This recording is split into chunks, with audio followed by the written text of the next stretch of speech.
The mob boss ordered wine in old Creole French, expecting a poor waitress to lower her eyes and disappear. But when she answered back flawlessly, the room went silent, because that language belonged to a dead dynasty. In a rain-soaked New Orleans restaurant, Anna Blake was just trying to survive another shift. Cheap shoes, aching feet, a fake name on her chest, and a past buried so deep even she was afraid to touch it. Then Mason Cole walked in, a man powerful enough to make judges whisper and killers stand straighter. He meant to humiliate her. Instead, one sentence exposed a secret that could burn an empire. This story is about power betrayal, hidden bloodlines, and the dangerous moment a woman stops running from who she really is. Watch until the end like the video and comment where you're watching from. The sentence had left Anna Blake's mouth before fear could catch it. For 3 heartbeats, the whole restaurant held its breath. The Gilded Heron was built for people who knew how to pretend. Politicians pretended they did not see the men with guns under tailored coats. Judges pretended the envelopes passed beneath linen napkins were donations. Wives pretended their husbands were at charity dinners and not buying pieces of the city between the oysters and the wine. But nobody at Table 9 pretended now. Mason Cole sat beneath the gold light of the chandelier, his dark eyes fixed on Anna, as if the rest of the room had disappeared. The cruel amusement that had touched his mouth only seconds ago was gone. In its place was something colder, older, and far more dangerous. Recognition. Anna felt it like a hand closing around her throat. Her fingers tightened around the leather wine list. She could feel the sweat gathering beneath her collar, the cheap fabric of her uniform scratching her skin. The old language still burned on her tongue. She had spent years burying it, swallowing it, pretending she did not know the shape of those words. One insult from Mason Cole had dragged it out of her like blood from a reopened wound. Grant Mercer, the broad man beside Mason, had stopped smiling. His hand hovered near the inside of his jacket. The other men at the table had gone still in that particular way violent men went still before something broke. Mason leaned forward. "Who taught you that accent?" His voice was low enough that no one beyond the table could hear it, but Anna heard the steel inside it. She forced herself to lower her eyes. The old habit came back fast. Shrink, soften, become forgettable. Let men like him see only the apron, the tired face, the scuffed shoes. Let them believe they had already measured you and found nothing worth remembering. "My grandmother was from here," Anna said in English, letting her words bend into the plain, flat rhythm she had practiced for years.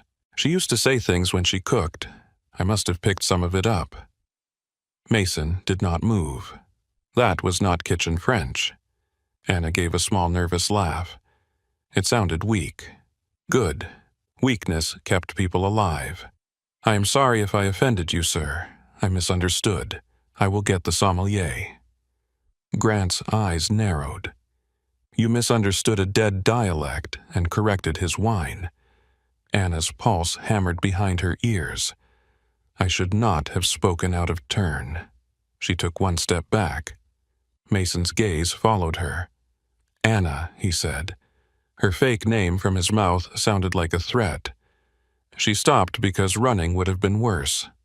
Mason looked at her name tag, then at her face, then at her hands. "What is your last name, Blake? From where Mobile?" "Mobile has changed." A waiter crossed behind her with a tray of champagne flutes, his face pale, his eyes fixed on the floor.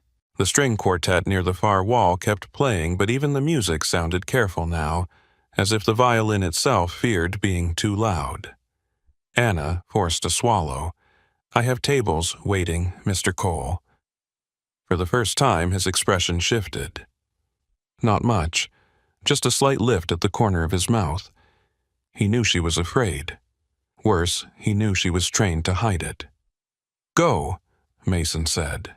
Anna did not wait for permission to be repeated. She turned and walked toward the kitchen at a pace that was almost calm. Almost. She felt every pair of eyes at table 9 on her back.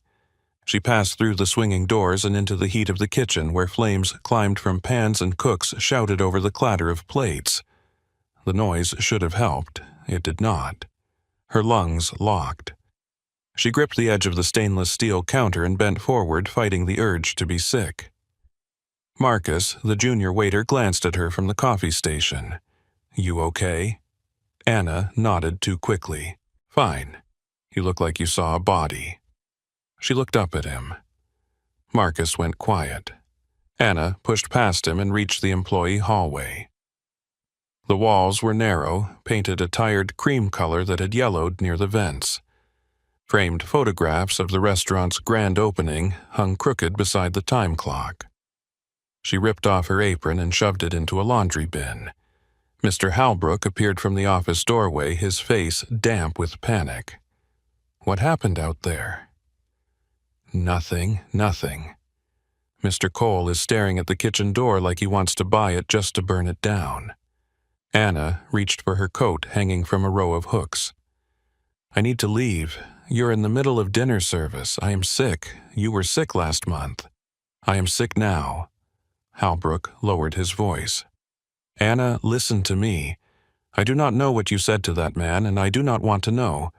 But if Mason Cole asks for you again, I cannot tell him no."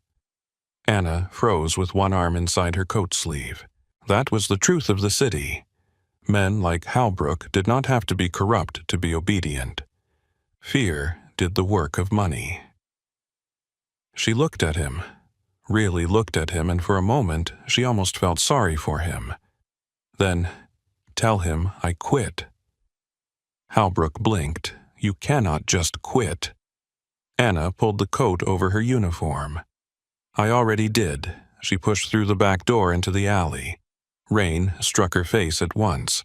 New Orleans smelled of wet brick river mud, spilled beer, and old flowers rotting sweetly in iron balconies. Somewhere down the block, a trumpet played a slow, lonely line that drifted through the rain like a memory that could not find its way home. Anna walked fast, not running. Running made people look. She cut through the alley behind the restaurant, past stacked crates and black trash bags shining beneath a security light. Her right hand stayed in her coat pocket, fingers wrapped around the small folding knife she kept there. It would not save her from Mason Cole, but it made her feel less naked. At the mouth of the alley, she paused. A black town car idled across the street. Too clean, too still. Her stomach tightened. She turned left instead of right, stepping into the crowd moving along Royal Street. Tourists laughed beneath umbrellas. A woman in a silver dress stumbled against her boyfriend. A drunk man shouted song lyrics at the rain. Anna slipped among them, head down, shoulders rounded, just another tired waitress going home. But every window reflected a ghost behind her. Every engine sounded like pursuit. By the time she reached the bus stop, her hands had stopped shaking. That was worse. Shaking meant panic. Stillness meant the old part of her had woken up. The bus carried her east through streets glazed with rain. She sat near the back, facing the aisle, watching every passenger who got on. An old woman with grocery bags, a teenage boy with headphones, a nurse in blue scrubs, a man in a saint's cap who smelled like cigarettes and did not look at her twice. Nobody followed. That meant nothing. The apartment was in Bywater above a pawn shop with a broken neon sign that buzzed all night and never fully lit. The landlord lived 2 neighborhoods away and preferred cash because cash did not ask questions.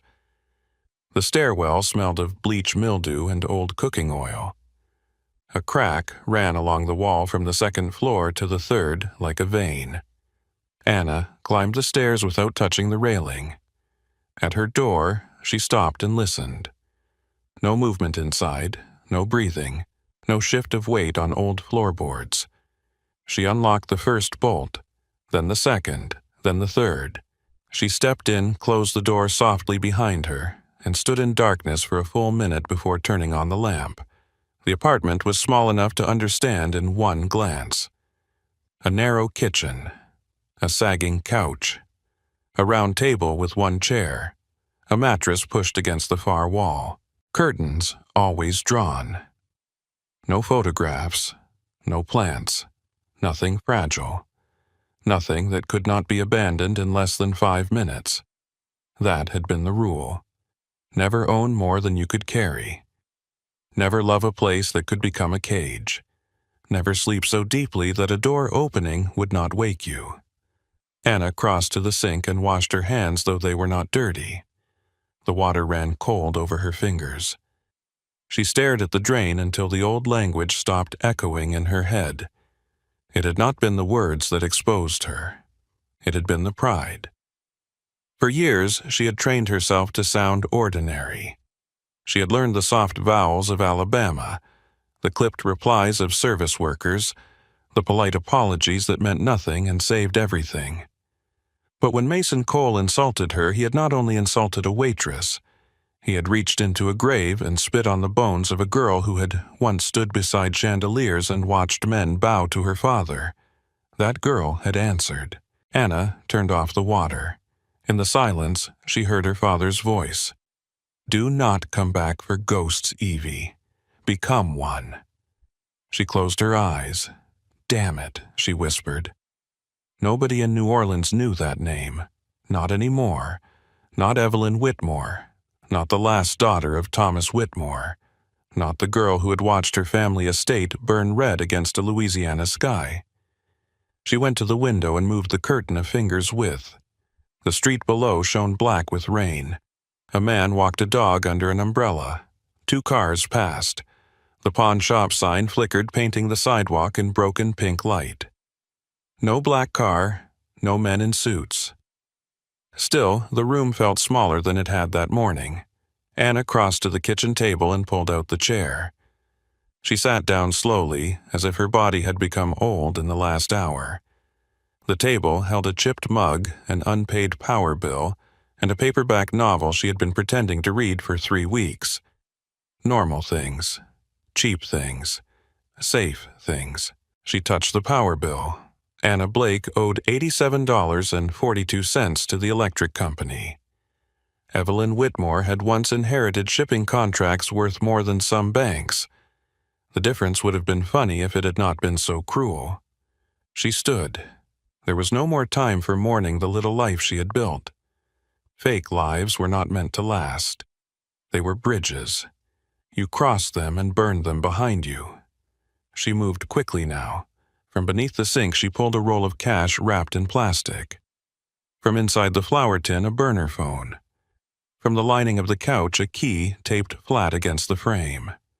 She took the key to the bedroom and knelt beside the radiator. The floorboard beneath it looked ordinary. That had taken her 2 days to perfect when she first moved in. She worked her fingernail into the groove, then used the edge of a butter knife to lift it. The hollow below smelled of dust and metal. She pulled out a black canvas bag. Inside were the pieces of her emergency life. A passport under the name Rachel Moore. A driver's license from Tennessee. 2 bundles of cash. A small box of ammunition. A silver magnolia hairpin wrapped in a handkerchief. And a pistol that had once belonged to her father. Anna lifted the weapon with both hands. The metal was cold, familiar, heavy with more than weight. She remembered her father standing behind her at the private range behind the Whitmore estate, his hands over hers, his voice calm as cicadas screamed in the summer trees. "Breathe before you fire, Evie. Panic pulls the trigger. Discipline aims it." She checked the magazine, full. She set the pistol on the table and unwrapped the silver hairpin. The magnolia petals were tarnished but still beautiful. Her mother had worn it at breakfast at church, at summer parties when the women drank mint tea under white tents, and the men spoke in low voices near the roses. As a child, Evelyn thought the hairpin was magic, because her mother seemed untouchable when she wore it. Then came the night fire proved nobody was untouchable. Anna pressed the hairpin into her palm until the edges hurt. She was 13 when the Whitmore estate fell. The house had been alive with music that evening. Her father was hosting a private dinner for dock union leaders and 2 judges who never admitted to knowing him in daylight. Evelyn had been upstairs in a white nightgown, bored and angry because her father would not let her come down. Then she heard the first shot. Not thunder. She knew thunder. This was sharper, closer. Her bedroom door opened so hard it struck the wall. Her father entered without his jacket, blood on his shirt that was not his. "Evie," he said. That one word stole all the air from the room. He dragged her through the servants' passage behind the wardrobe. She remembered the heat of his hand around hers, the smell of smoke, the sound of men shouting downstairs in voices she did not recognize. At the greenhouse, he pushed aside a stone panel beneath the citrus shelves. The hidden drainage tunnel beyond was narrow, black, and wet. She cried then. Quietly, because Whitmores were not supposed to beg, but she was still a child. "Come with me," she whispered. Her father touched her face. His hand shook. That was the only time she ever saw it happen. "I cannot. Daddy, please." He took off his signet ring and pressed it into her hand. "If you live, they lose." Then he shoved her into the dark. The last thing she heard before crawling away through mud and roots was her father speaking old Creole French to the men who had come to kill him. The river remembers its own. Anna opened her eyes. The apartment returned. The lamp, the rain, the pistol on the table. She put the hairpin into the canvas bag. Then she changed clothes. The waitress uniform went into a trash bag along with the cheap name tag. She pulled on jeans, a black shirt, and a dark coat with deep pockets. She wiped the apartment down out of habit, though she knew professionals would find whatever they wanted. The point was not to erase herself completely. The point was to delay. She placed the burner phone on the table and powered it on. 3 numbers were saved. None had names. One belonged to a woman in Houston who made passports and never asked why. One belonged to a retired smuggler in Tampa who owed the Whitmore family an old debt. The last belonged to no one she had ever called. It was a number her father had made her memorize when she was 9. Emergency only, he had said. After the massacre, she called it once from a gas station outside Jackson. The line rang 7 times. Then a man answered and told her never to call again if she wanted to stay alive. She had obeyed. Tonight her thumb hovered over it. Then she heard something in the street. A car door closing. Not loud, not hurried. Controlled. Anna killed the lamp. Darkness folded around her. She moved to the window and looked through the thin gap in the curtain. A black Cadillac sat at the curb. Its headlights were off. The driver remained inside. Another man stood near the pawnshop entrance, coat collar raised against the rain. He looked like he belonged to no weather and no neighborhood. Anna stepped back. Mason had found her too quickly. No, she thought. Not found. Confirmed. The difference mattered. It meant he had already suspected enough to have men ready. Her mind moved through options. Fire escape. Alley. Roof access from the 4th floor. Bus station if the streets were clear. Train station if not. Airport was too obvious. Cash only. No calls after leaving. Cut hair at first safe motel. Burn the passport if anyone looked twice. She slid the pistol into the back of her waistband and pulled the coat over it. The burner phone buzzed as Anna flinched despite herself. Unknown number. The screen glowed in her palm. Do not take the train station. Her mouth went dry. A second message arrived. Do not take the bus either. She looked toward the window. The man below had not moved. A third message. They are already waiting where a frightened girl would run. Anna's hand tightened around the phone. She typed back with one thumb. Who is this? The answer came almost at once. Someone who knows your name is not Anna. A cold, clean rage rose inside her. She typed again. Come upstairs and say it. No response. Then came a knock at the door, 3 soft taps, polite, patient. The kind of knock made by a man who had never once wondered whether a door would open for him. Anna set the phone down. The apartment seemed to hold its breath around her. She crossed the room without sound. Her hand went behind her back and closed around the pistol. She drew it slowly, keeping the barrel angled down until she reached the door. Another knock. Miss Blake Mason Cole said from the hallway. His voice carried through the wood, smooth and calm. Anna placed her left hand on the first bolt. "You have the wrong apartment." "No," Mason said, "I do not." She unlocked the first bolt, the second. Her pulse did not race now. It settled, deep and slow. She unlocked the third. The door opened 6 inches with the chain still latched. Mason Cole stood beneath the weak hallway light rain darkening the shoulders of his black coat. He looked too expensive for the cracked walls and stained carpet, too composed for a man standing outside the home of someone pointing a gun at his heart. His eyes dropped to the chain. Then to her face. "Hello, Evelyn." The name struck harder than the insult at the restaurant. Anna lifted the pistol and aimed through the gap. "My name is Anna." Mason did not blink. "No." "Anna Blake is a dead woman's paperwork and a waitress uniform you wore because poverty made a useful disguise." The hallway light buzzed above them. Anna's voice came out soft. "You have 3 seconds to leave." Mason stepped closer until the barrel nearly touched his coat. "If I leave, the men who killed your family will reach this building before sunrise." Her finger tightened on the trigger. "You killed my family." For the first time, something like anger moved across his face. Not loud, not theatrical. A dark current beneath the surface. "If my family had killed yours, Evelyn, I would not be standing here offering you the truth." She laughed once without humor. "Truth from Mason Cole. That must be expensive. Everything real is." Behind him, the stairwell door creaked. Anna's eyes shifted for half a second. Mason noticed. So did the shadow at the far end of the hall. A man stepped into view near the stairwell, wide-shouldered scar across one cheek, one hand hidden beneath his jacket. Not one of Mason's men.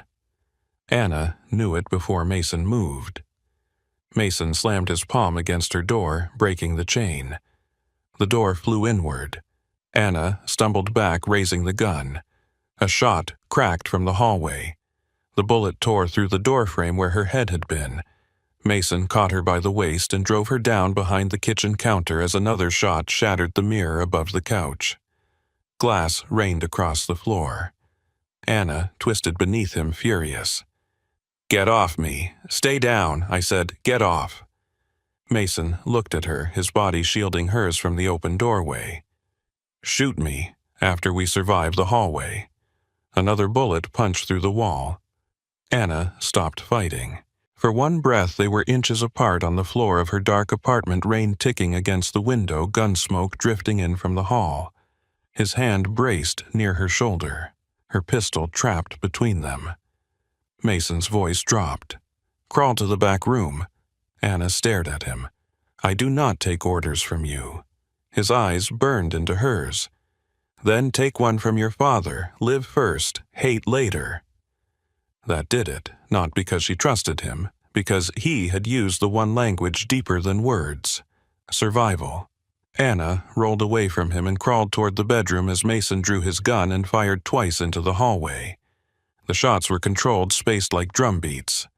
A body hit the wall outside with a heavy sound. From the street below, tires screamed against wet pavement. Anna reached the bedroom window and shoved it open. Rain blew in cold against her face. The fire escape waited beyond slick and black. Mason came up behind her. "Move." This time she did. She climbed out into the rain with the canvas bag over one shoulder and the pistol in her hand. Mason followed close, his coat snapping in the wind. Below them, men shouted. Somebody fired from the alley. Anna ducked as sparks jumped from the metal railing. Mason grabbed her arm and pulled her down the fire escape steps. His grip was hard, but not careless. He moved like a man used to violence but not ruled by it. At the second-floor landing, Anna stopped. "My bag, you have it, not that one." Mason looked at her. "There's another." She pointed through the broken window of the apartment below where an old air unit rattled in the rain. "In there. Whatever it is, leave it. No." Something in her voice made him pause. Inside that lower apartment, hidden behind the abandoned air unit, was the last original Whitmore ledger. Names, roots, debts, old alliances. Her father's handwriting. The one thing she had never dared sell, burn, or send away. Mason cursed under his breath. Then he kicked in the window. They dropped into the vacant apartment as footsteps thundered in the alley below. Anna crossed the room, tore aside the air unit panel, and pulled free a flat oilcloth package sealed with tape. Mason saw the Whitmore crest stamped faintly into the leather beneath. His expression changed. "You kept the ledger." Anna shoved it into the canvas bag. "I kept my father." More shots from below. Mason took her hand and pulled her toward the rear stairwell. She almost objected to his touch, but another bullet snapped through the window and changed her priorities. They ran. Down the stairs. Through a rear door. Into the alley where rain fell hard enough to blur the world. A black Cadillac waited with its back door open. Eli Ward sat in the front passenger seat, pale and sharp-eyed, holding a tablet in one hand and a pistol in the other. Grant Mercer stood beside the rear door, firing into the darkness with terrifying calm. Anna stopped short. Grant looked at her. "You can shoot the boss later. Get in." Mason pushed her into the car and climbed after her. The door slammed. The Cadillac surged forward before she had found her balance, throwing her against the leather seat. Anna raised her pistol at Mason. He leaned back opposite her, breathing evenly, rainwater running from his hair to his collar. "You broke my door. You were being shot through it. You brought them. If I had brought them, Miss Whitmore, I would not have stood in front of you." The name filled the car. Eli glanced back once, then looked away as if he had seen a saint or a loaded bomb.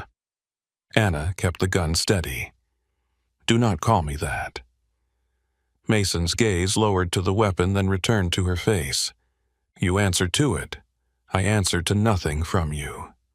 The Cadillac turned hard tires, hissing over wet pavement. Outside, New Orleans smeared past in streaks of gold, red, and black.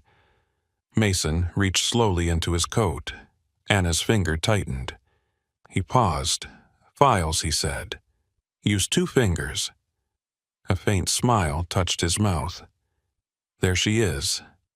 Do not." He removed a thin folder and tossed it onto the seat between them. It landed near her knee. Anna did not look down. Mason said, "Your father was betrayed." Her face gave nothing away. "My father was murdered." "Yes." "By the Cole family." "No." The word was quiet, but it struck the space between them with force. Anna wanted to laugh, to scream, to put a bullet in his polished shoe and make him bleed something honest. Instead, she picked up the folder with her free hand. The first page showed bank transfers, dates, offshore accounts, shell companies, port schedules, security codes from the Whitmore estate. Her eyes moved fast, trained by years of fear to recognize patterns before emotion could blur them. Then she saw the name, Samuel Reed. Her breath stopped. The car seemed to vanish around her. Samuel Reed had smelled like pipe tobacco and orange peel. He had brought her books from New York and called her Little Magnolia.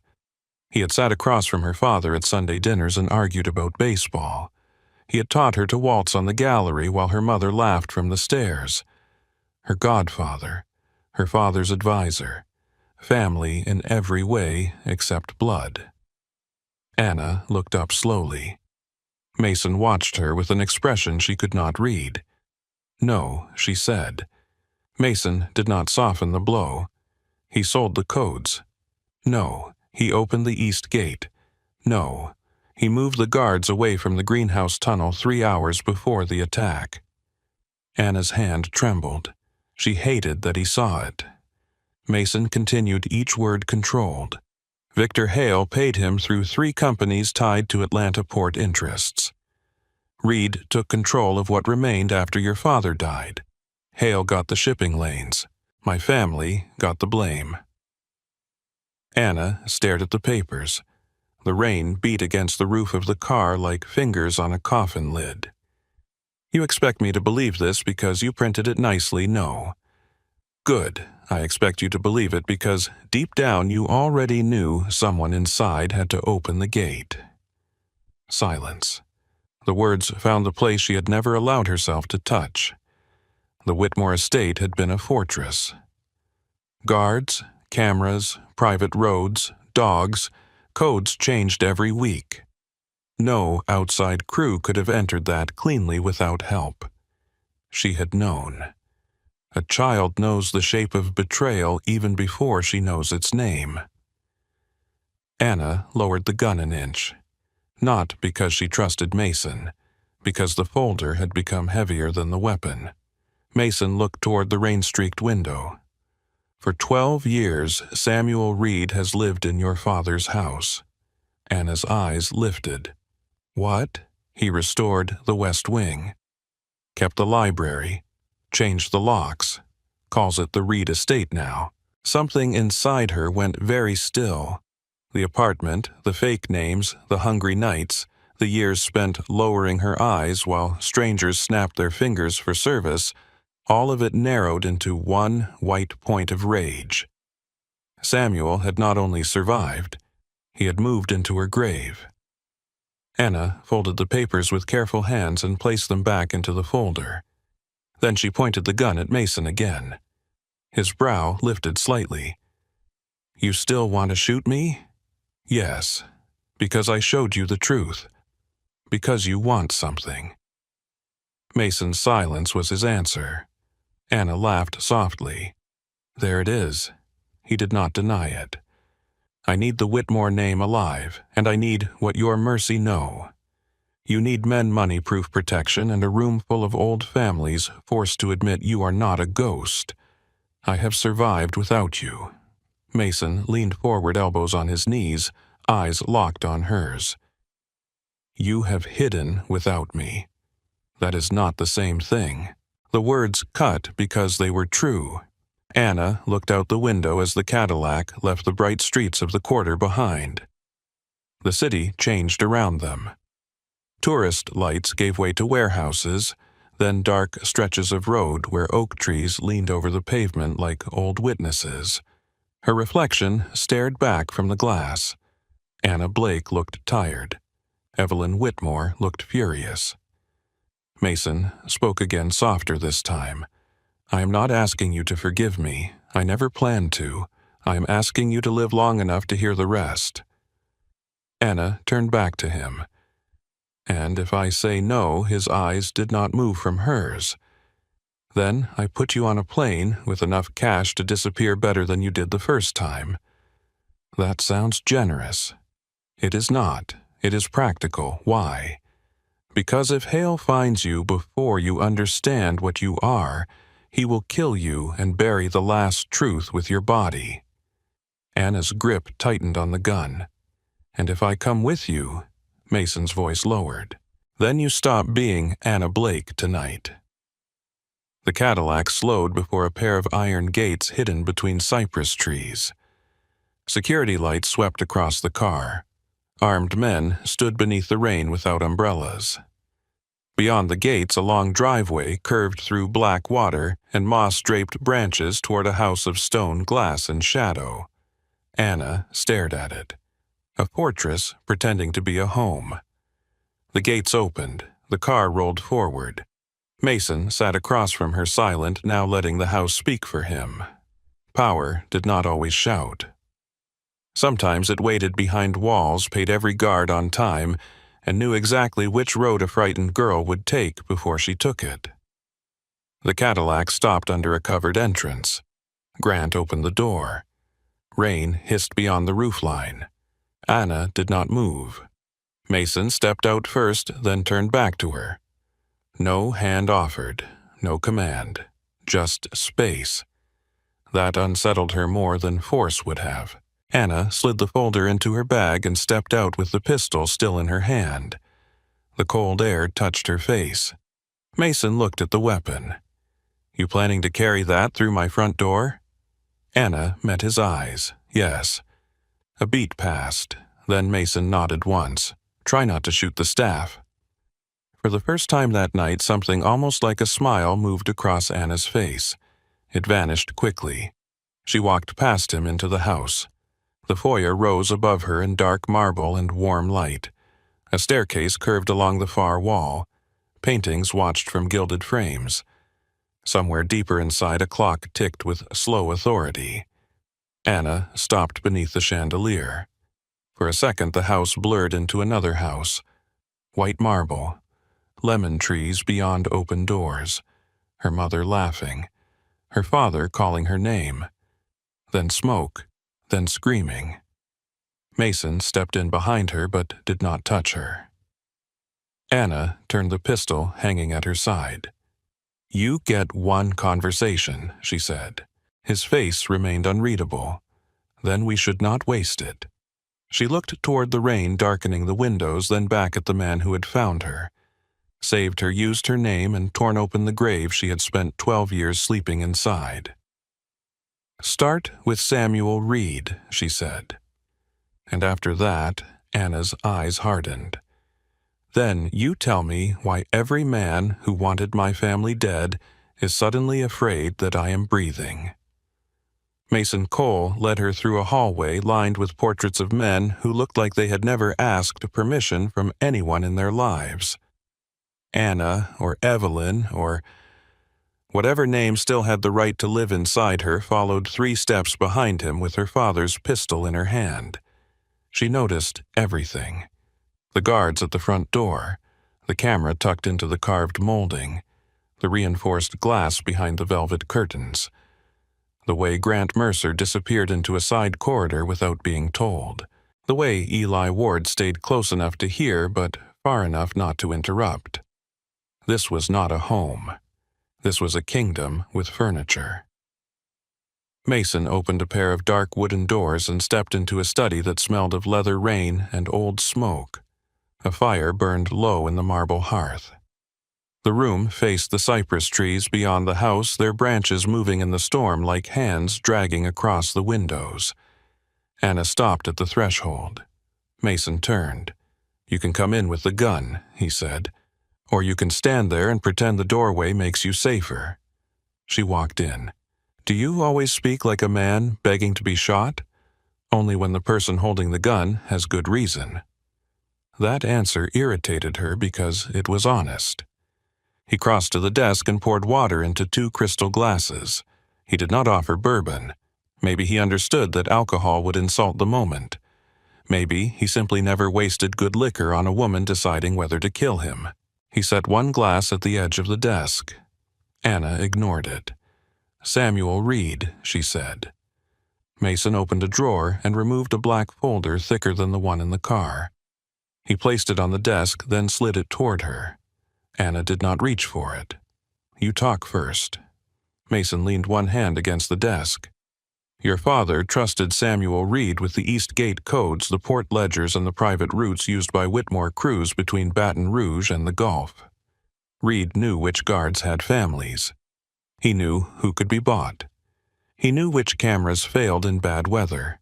He knew your mother kept the family jewelry in the upstairs safe during dinner parties because she hated wearing diamonds before dessert."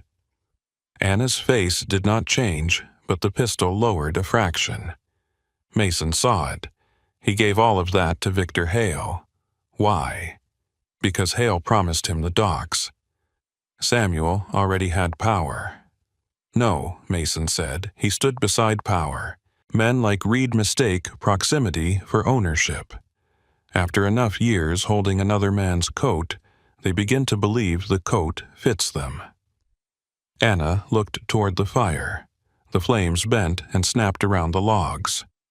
For one moment she saw another fire, a white house burning behind magnolia trees. Orange light against her father's signet ring. Smoke slipping into the drainage tunnel while she crawled through mud with blood on her knees.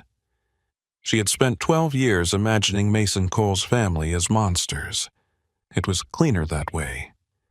Hatred needed a shape, and the Cole name had been carved into hers by every rumor that survived the massacre. You said Hale wanted the shipping lanes, she said. He wanted more than that.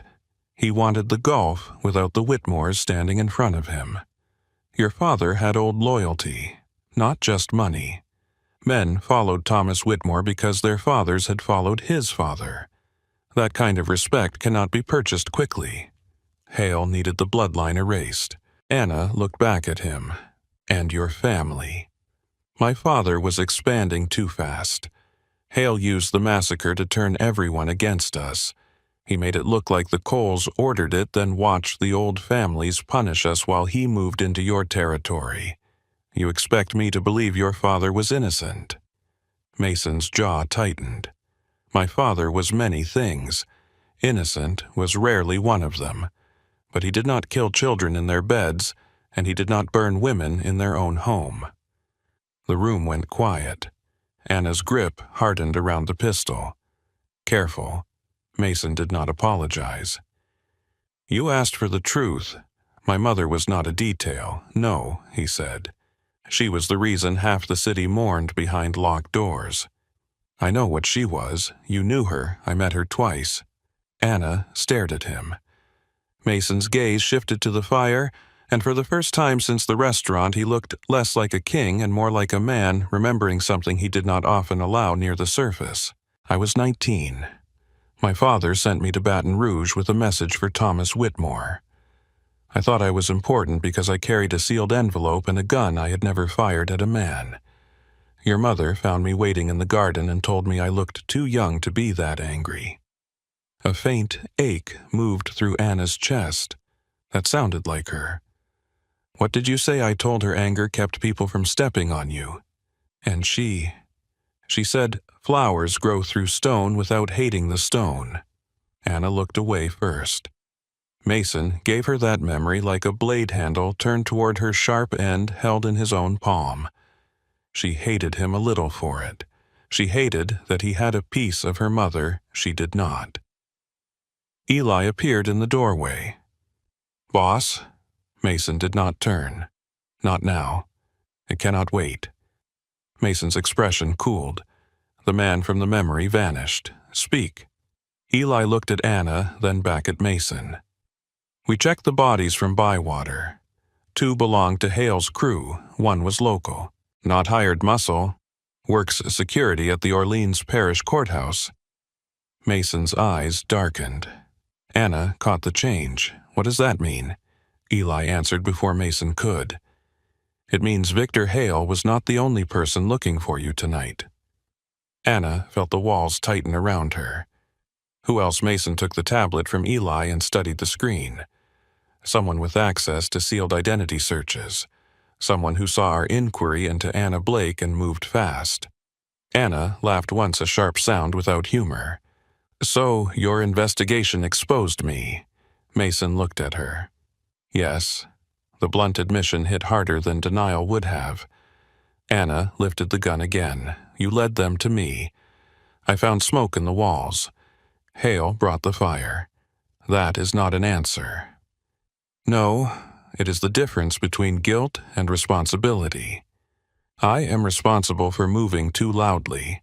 I am not guilty of sending killers to your door. You think that matters to you tonight? No.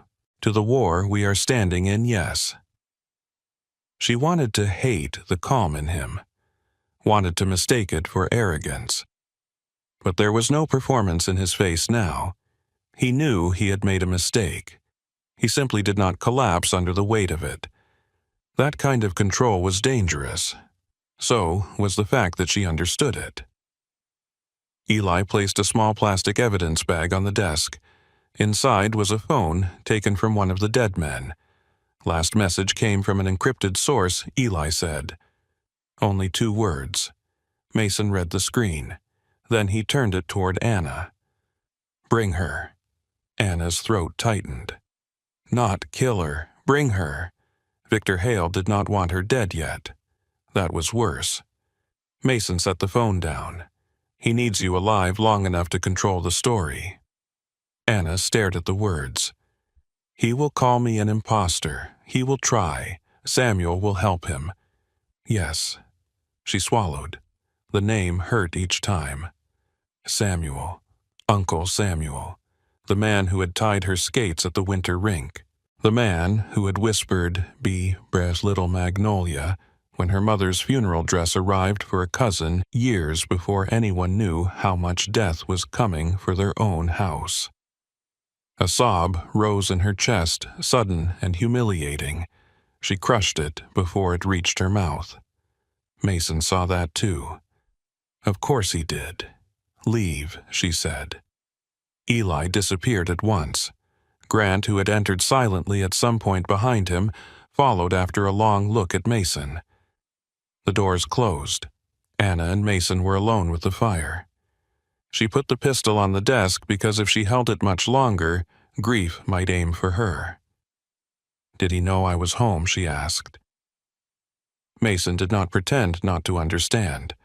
Reed, Anna nodded. Mason was silent long enough for the truth to arrive before the words. We do not know. She closed her eyes. Do not protect me. I am not. Then say what you think. Mason's voice lowered. I think he believed you were away at school. I think he sold the house, the codes, the ledgers in your father's life.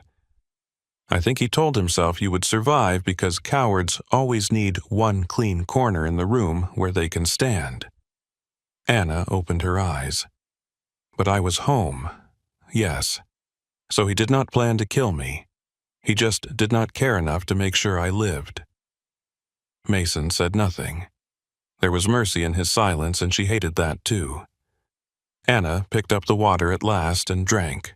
Her hand was steady now. Empty things often were. What do you want from me? The truth, I am tired of anything else. I want you to stand in front of every family that turned on mine and prove you are Evelyn Whitmore. Why? Because if you are alive, Samuel Reed is not a successor. He is a thief. Victor Hale is not a conqueror. He is a butcher. And the Cole family is not guilty of the crime that broke the Gulf. Anna set the glass down. And after I do that, you reclaim what belongs to you. And you reclaim what belongs to you. Yes. At least you are honest about using me. Mason stepped closer, stopping on the other side of the desk. I have known many men who dressed greed up as rescue. I will not insult you that way. You think that makes you better? No. It makes me useful. Anna studied him in the firelight. Mason Cole was not handsome in a gentle way. There was no softness in the line of his jaw, no warmth offered freely in his eyes. His beauty was architectural severe, built from restraint and threat. A man like him did not ask the world to love him. He demanded that it move, and yet he had stepped in front of bullets in her apartment. That did not make him good. It made him complicated. She did not have room for complicated. I do not trust you, she said. You would be a fool if you did. Then why am I here? Because you are not a fool. The answer landed between them quiet and infuriating. From somewhere beyond the study walls came the low murmur of men, speaking phones, ringing doors, opening and closing. Mason's machine was awake now. Her existence had turned gears across the city. People would be calling judges, bribing clerks, cleaning bodies, checking roads, watching airports. A life she had spent years keeping small had suddenly become the center of a storm. Anna walked to the window. Beyond the glass, rain silvered the cypress branches. The estate grounds stretched into darkness. Somewhere out there, men with rifles stood in the trees to keep other men with rifles away. Where is Samuel now? She asked. Baton Rouge, in your father's house. The answer cut fresh. Anna pressed her palm to the cold glass. Does he sleep in my father's room? Yes. Does he use the dining room? Yes, my mother's garden. Mason's reflection watched her from behind. He had it redesigned. For a moment there was no air in the room. Her mother's garden had been wild on purpose. White roses, magnolias, lavender, citrus trees, herbs that spilled over stone paths because her mother said beautiful things should not look too obedient. Evelyn had hidden there as a girl with books she was not supposed to read. Redesigned. The word felt like another murder. Anna turned back. I want to see the proof. Mason opened the black folder and spread the contents across the desk. Photographs. Deeds. Transfer records. Letters. Receipts from restoration companies. A picture of Samuel Reed standing beneath the Whitmore front balcony with a glass of champagne in his hand. Anna picked up the photograph. Samuel had aged. His hair was silver now, his face fuller. Wealth had softened him. That insulted her more than if he had looked haunted. He looks comfortable, she said. Thieves often do once they convince themselves the owner is dead. Anna tore the photo in half, then in half again. Mason watched, saying nothing. When she finished, she placed the pieces neatly on the desk. What is your plan? First, verify you in ways Hale cannot dismiss. My face is not enough. Not after 12 years. My language, powerful but not enough. My father's ledger. Mason's eyes sharpened. That helps. Anna touched the canvas bag at her feet. You knew about it. I hoped you wanted the ledger more than you wanted me. No. She gave him a look. Mason corrected himself. At first, maybe. That should have angered her. Instead, the honesty almost made her smile. Almost. What else? There are people still alive who knew you. Servants, dock bosses, old family allies. Most scattered after the massacre. Some went quiet. Some bent the knee to read because they thought the Whitmore line was ash. And you know where they are, Eli does. You have been preparing for this. I have been preparing for the truth for 12 years. I did not know the truth would walk into a restaurant wearing a crooked name tag. The line should have sounded cruel. It did not. Anna looked down at her hands. Her nails were short. One cuticle torn from work. A faint burn marked her wrist from a coffee pot. Anna Blake's hands.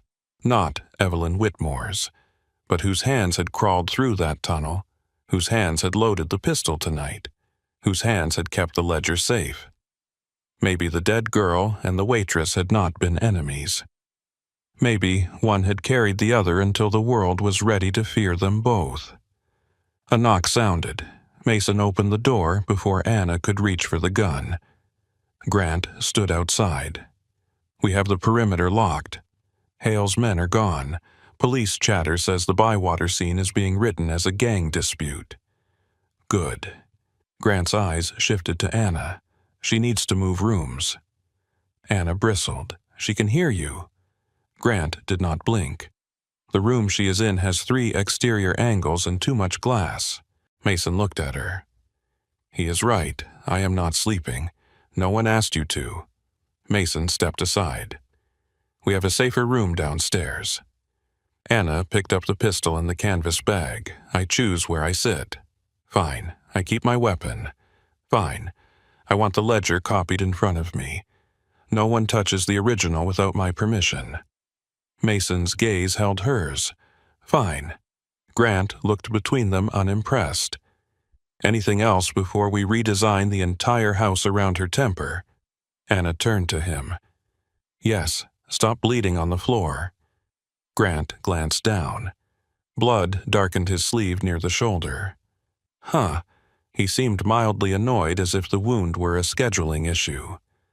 Anna stepped closer before thinking better of it. You were hit grazed. You stood in the alley. That was the job.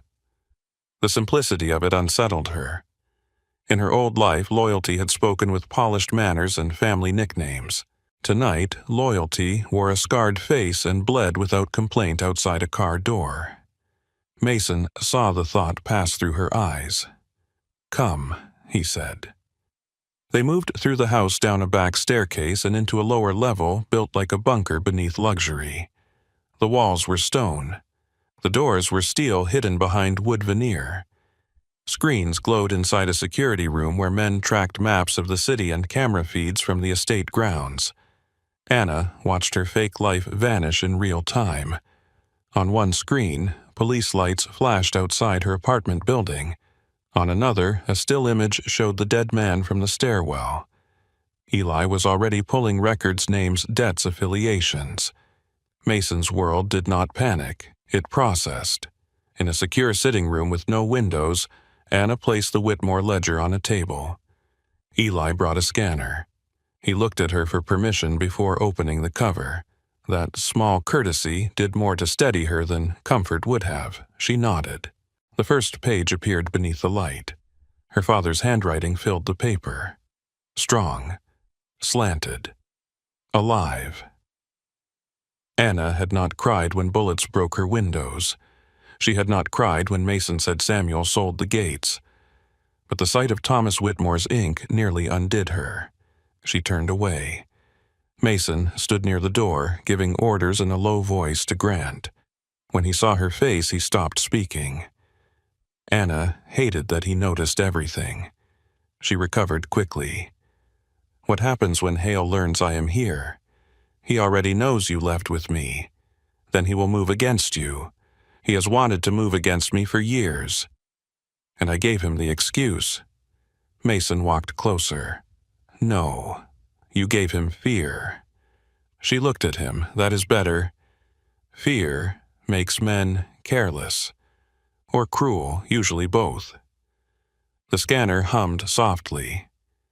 Page after page of the Whitmore past appeared on the screen. Names of captains, dock foremen, judges. Debts owed, debts forgiven. A map of power written by a dead man and guarded by a girl who had pretended not to exist. Anna sat down slowly. Mason took the chair across from her. For a long moment, neither spoke. Finally, she said, "When I was 13, I thought if I stayed hidden long enough, the pain would get bored and leave." Mason's face did not soften, but his voice did. Did it know? It learned my schedule. Something moved in his eyes. Recognition, maybe. Not pity. Pity would have made her leave the room. He leaned back. "My father died with men spitting your family's name at him." Anna looked up. "How? Heart attack in a federal holding cell. He was awaiting trial for your family's murder. Charges built on witnesses Hale paid and evidence Reed planted." She absorbed that. "You hated us." "I hated the dead because it was easier than admitting the living had beaten us." The confession sat between them, ugly and real. Anna understood that too. For years, she had hated Mason Cole because it kept her from drowning in questions. "Did you believe it?" she asked, "that we killed your family?" "Yes." Mason looked toward the steel door. "When I was younger, yes. My father never explained himself. He believed explanations were debts. After he died, I started digging because guilt should have left a cleaner trail. It did not. It led to Hale, then Reed, then nothing. Until me. Until you insulted my wine." A breath of laughter escaped her before she could stop it. Small. Broken. Real. Mason looked at her as if the sound surprised him more than gunfire. Anna immediately hardened her face. "Do not look pleased. I would not dare. You are doing it quietly. That is my specialty." The room shifted by 1 degree. Not safe. Never safe. But less frozen. Eli cleared his throat from the scanner table. "Miss Whitmore?" Anna flinched at the name, then forced herself not to. "Yes. You should see this." She stood. Mason rose with her. Eli pointed to a page near the back of the ledger. It was dated 2 weeks before the massacre. A note in her father's hand. "If Samuel presses again for Atlanta access, refuse him in front of witnesses. He is afraid of poverty, which makes him vulnerable." Watch Hale. Watch the East Gate. Anna read it twice, then a third time. Her father had known. Not enough to save himself, but enough to leave a warning. Her fingers touched the paper. Mason stood close beside her, his shoulder almost brushing hers. He suspected Reed Mason said. Anna's voice came out distant, and still let him sit at our table. Your father believed loyalty could be repaired. Anna looked at Samuel's name. Then he was wrong. Mason said nothing. The old version of Evelyn might have argued, might have defended Mercy because her mother would have, might have searched for the wounded human part of Samuel Reed and begged it to explain itself. But Anna Blake had scrubbed wine from carpets while rich men laughed at her shoes. Anna Blake had slept with a gun beneath a pillow and left apartments without saying goodbye. Anna Blake knew some stains did not wash out. She closed the ledger. I want Reed alive when I see him. Mason studied her. For confession, for recognition. His eyes narrowed slightly. Anna looked at him fully. I want him to know exactly who came back. A slow, dark understanding passed across Mason's face. Then we do this your way. No, she said. He waited. We do it the right way. Mine if it works. Yours if it has to. This time, Mason did smile. Not warmly, proudly, as if the weapon he had suspected was finally showing its edge. Anna did not know whether that should frighten her. It did. It also steadied her. The storm outside began to fade near dawn. Rain softened against the roof. Somewhere in the house a guard laughed under his breath, then went silent. The world had not ended. That felt obscene. Eli finished scanning the ledger and returned it to Anna with both hands. She placed it back in the canvas bag and stood. Mason watched her. There is a room prepared. You can lock it from the inside. I said, I am not sleeping. You also said you wanted the truth. You have had enough of it for one night. Anna almost argued, but exhaustion moved through her bones like wet sand. She stepped toward the door, then stopped. Mason. He looked at her. It was the first time she had said his name without hatred sharpening every letter. If I stay, I decide when I become Evelyn Whitmore again. Yes, and I decide what happens to Samuel Reed. Mason's gaze held hers. If his confession can be secured first, and after his voice was quiet, after he belongs to you. Anna nodded once. She walked past him into the hallway, then paused beneath the low gold light. The pistol was still in her hand. The ledger was against her side. Her fake passport was in her bag, useless now, a paper door to a life that had already burned behind her. At the far end of the hall, a mirror caught her reflection. For a second, she saw Anna Blake in damp clothes and cheap shoes, hollow-eyed and afraid.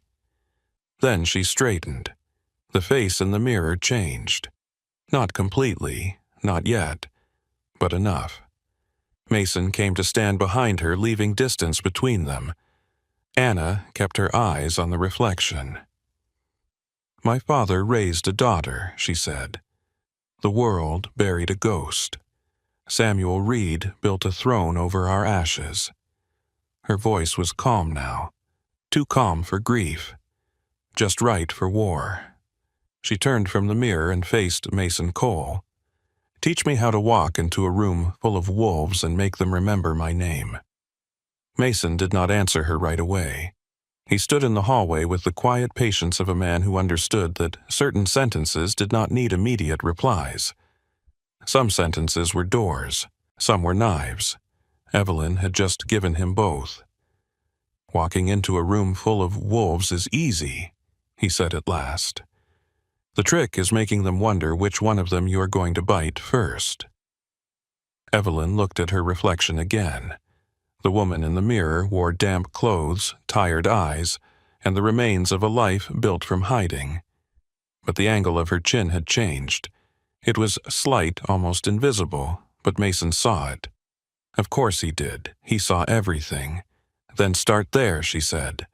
Mason stepped past her and opened the door to a room at the end of the corridor. It was not a bedroom. It was a private library, windowless and warm, with walls of dark shelves and a long table at the center. Old maps of the Gulf Coast ports were spread beneath glass. Red pins marked shipping routes. Black pins marked territory controlled by Victor Hale. White pins marked families that had once served the Whitmores before fear bent their knees toward Samuel Reed. Evelyn walked to the table slowly. Her father's world lay in front of her, carved into lines, ports, roads, debts, and blood. She touched one of the white pins near Baton Rouge. "Who is this Henry Vale?" Mason said. "Dock boss, 72. Loyal to your father until the day the estate burned. After that, he gave Reed enough obedience to keep his sons alive, but he never drank with him, never sat at his table, never called him sir. That matters. In our world, that is almost a declaration of war." Evelyn studied the map. "Where is he now, New Orleans?" "Runs a small freight yard by the river." "Bring him." Mason watched her. "You are not ready." Evelyn turned. "You said I need people who knew me." "Yes." "Then bring him. He has not seen you since you were 13. He may not believe you. He will. Because of your face. Because my father taught me the names of his sons. Caleb, Jonah, and Michael. Michael drowned in Lake Pontchartrain when he was 8. Henry still leaves flowers at the water every August." Mason's expression shifted. Evelyn saw the calculation move behind his eyes. "You remember that I remember everything I tried to forget." The room went quiet. For the first time, Mason looked at her not as a hidden heir, not as a weapon, and not as a useful answer to 12 years of accusation. He looked at her as if she had just placed a crown on the table herself. "I will send for Henry," he said. "No." Evelyn picked up the white pin and pressed it back into the map. "You will ask him to come. If he was loyal to my father, he deserves that much." Mason's mouth curved faintly. "Careful, Miss Whitmore." With what? Sounding like a ruler. She held his gaze. "Maybe you are finally listening correctly." By dawn, the rain had stopped, leaving the estate wrapped in gray light and wet cypress shadows. Evelyn did not sleep. She sat in the library with her father's ledger open in front of her, and read until the names blurred. Some she remembered from childhood dinners. Some were ghosts with signatures. Some were men who had smiled at her mother and later served the man who stole her house. Mason came in just after sunrise with 2 cups of coffee. He set one beside her. She looked at it. "No poison. If I wanted you dead, I have had several easier chances. That is becoming your favorite argument. It remains true." She took the coffee. It was black bitter and strong enough to make her heart remember its job. Mason sat across from her jacket, removed sleeves rolled to his forearms. Without the coat, he looked less like a public threat and more like the kind that waited until the door was closed. "You need to learn the room before you enter it," he said. "I know rooms. You know how to disappear inside them. That is different." Evelyn hated that he was right. Mason took a sheet of paper and wrote 3 names: Victor Hale, Samuel Reed, Henry Vale. He turned the page toward her. "Tell me what each man wants. Victor Hale wants power, too vague. Samuel Reed wants my father's life. Closer, but not enough. Henry Vale wants the past back." Mason tapped the table once. "There. That is the mistake most people make. The past cannot be returned.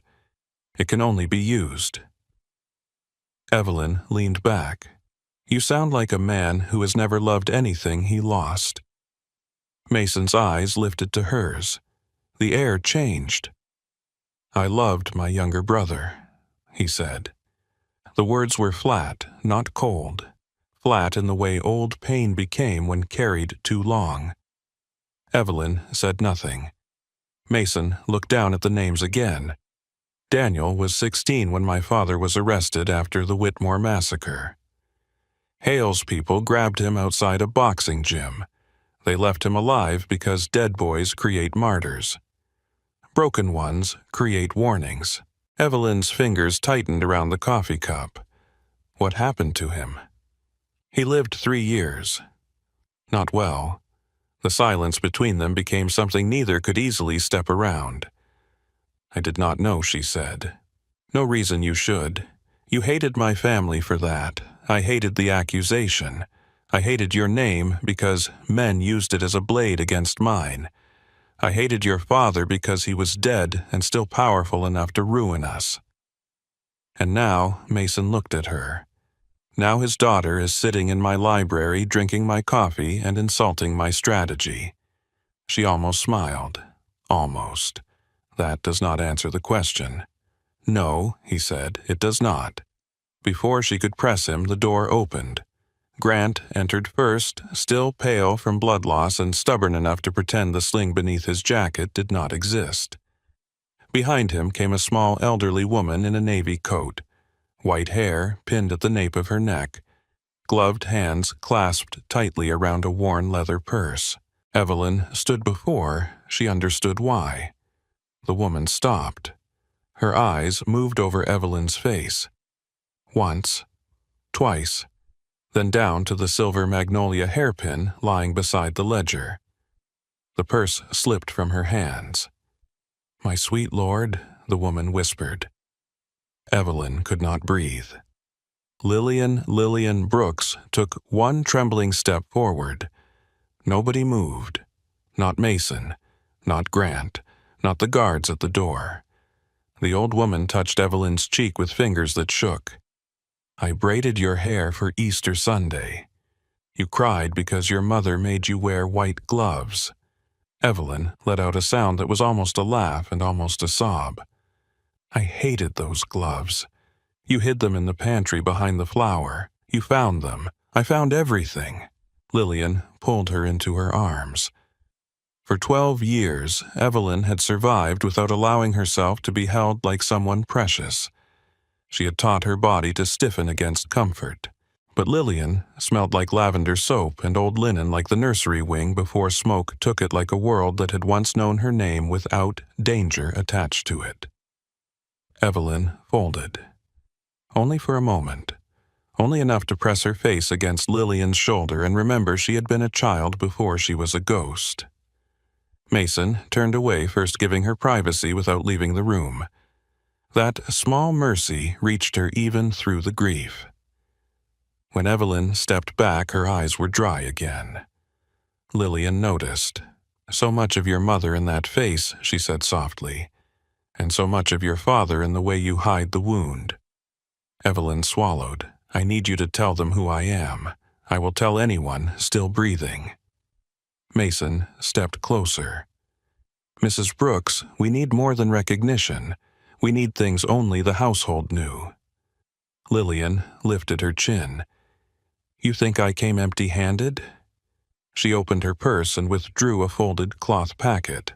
Inside were photographs, old household records, a baptism certificate, and a small gold bracelet engraved with the initials EWW. Evelyn stared at it. "I lost that. No baby.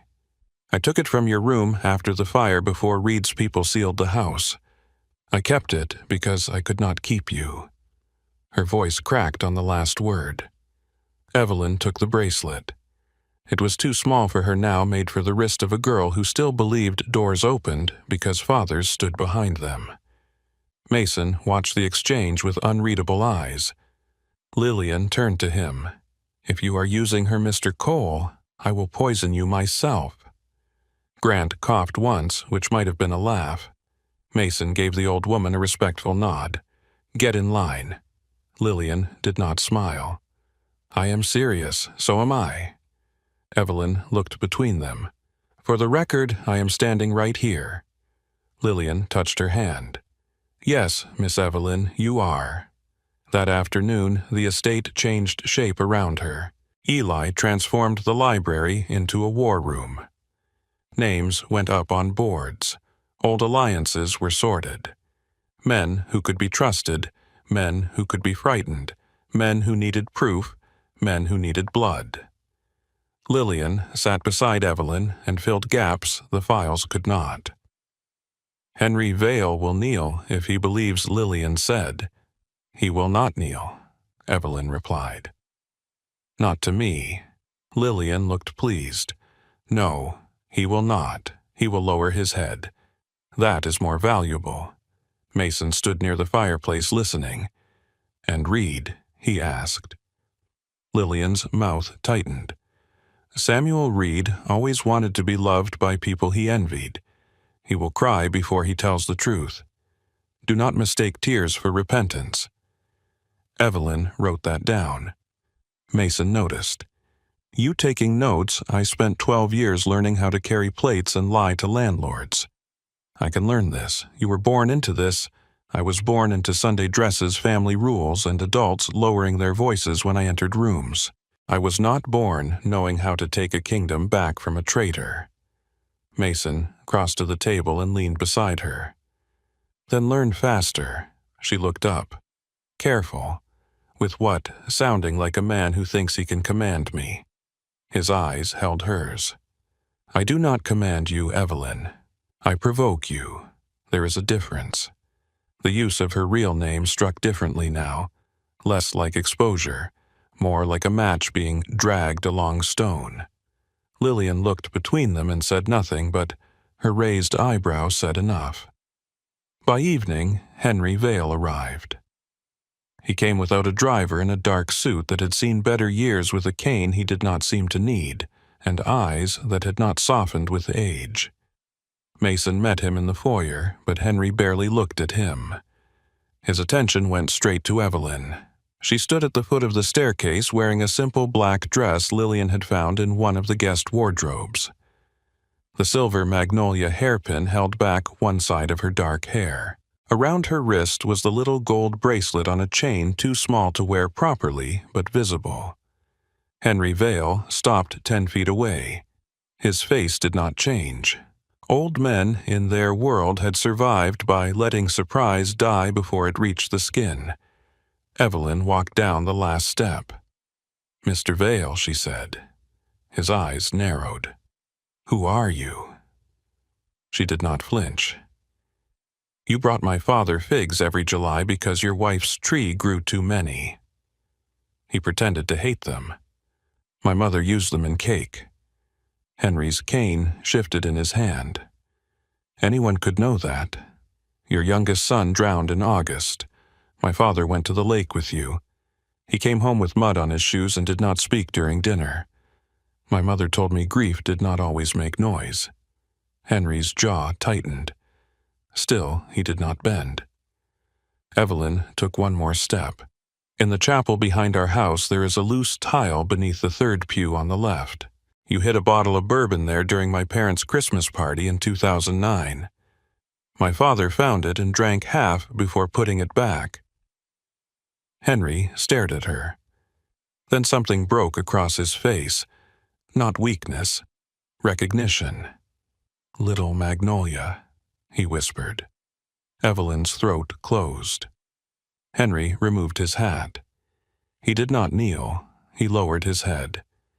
Your father was my friend. I know. I served Reed because I thought you were dead.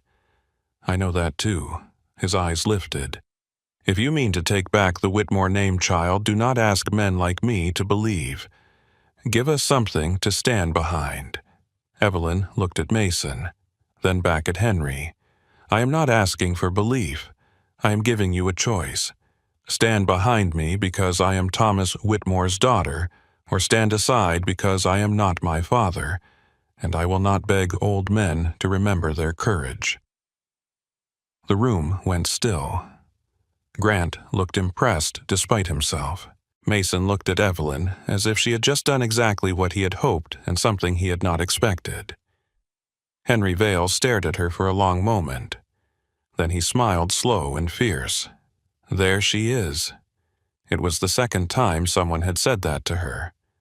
This time she believed it. The days that followed did not feel like days. They felt like metal being heated, beaten, cooled, and heated again. Mason taught her how to read a room without looking desperate to read it. "Never search for the most powerful man," he said, while they walked through the empty ballroom beneath the estate. "Search for the man everyone checks before speaking." Evelyn stood beneath the chandelier, arms folded. "That is usually you, usually modest, accurate." He taught her how to let silence work, how to accept a glass without drinking, how to let a threat hang unfinished so the listener built something worse in his own imagination. Grant taught her how to stand when armed men moved nearby. "Your shoulders give you away," he said. "My shoulders. You wait for the shot, stop waiting. Decide you already heard it. That makes no sense. It will when you stop flinching." He fired a blank round behind her an hour later. She cursed him so violently that Mason, watching from the doorway, laughed under his breath. Evelyn threw the empty magazine at him. He caught it. Better, he said. Eli taught her the modern war. Encrypted messages, shell companies, backdoor access to port databases, which judges were bought, which journalists were hungry, which federal agents took money, and which took pride being more expensive but occasionally more useful. Lillian taught her how to become Evelyn in public without losing Anna's survival instincts. "Your mother never rushed into a room," Lillian said, adjusting the fall of a deep green gown against Evelyn's shoulders. She let the room come to her. "I am not my mother, no. Your mother was sunlight with steel underneath." Lillian fastened the clasp at Evelyn's neck. "You are steel that remembers sunlight." Evelyn looked at herself in the mirror. The gown fit too well. Her hair was swept back. The cheap waitress had vanished so completely that it frightened her. Mason appeared in the doorway. He stopped. For once, he had no immediate comment. Evelyn saw his reflection. What? His gaze moved from her hair to her eyes, then to the bare line of her throat. Nothing. That was not nothing. "No," he said, "it was discipline." Heat moved through the room, quiet and immediate.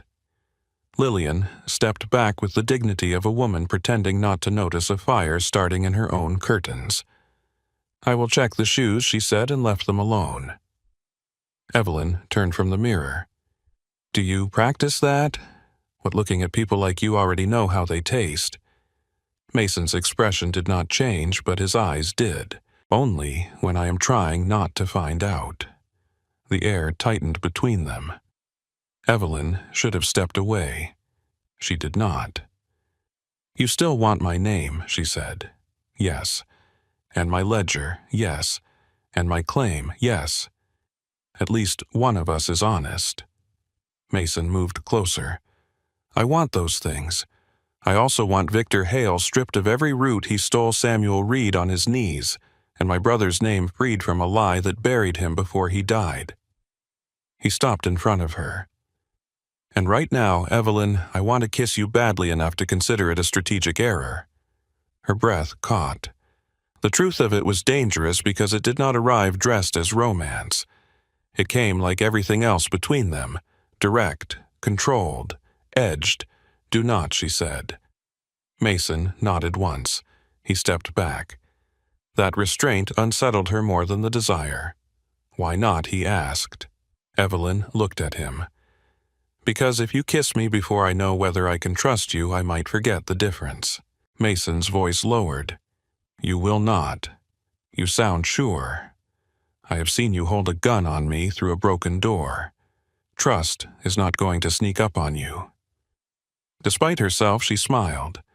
It was small, real, gone quickly. Then the house shook. A deep impact rolled through the walls. The lights flickered once. Mason turned before the second blast hit. Grant's voice cracked through the intercom. "South Gate, 2 vehicles, armed." Mason reached under his jacket. Evelyn was already moving. He caught her wrist. "Stay behind the interior line." She looked down at his hand, then at his face. We talked about commands. His grip released. "This is not training. No," she said, taking the pistol from the drawer beside the mirror.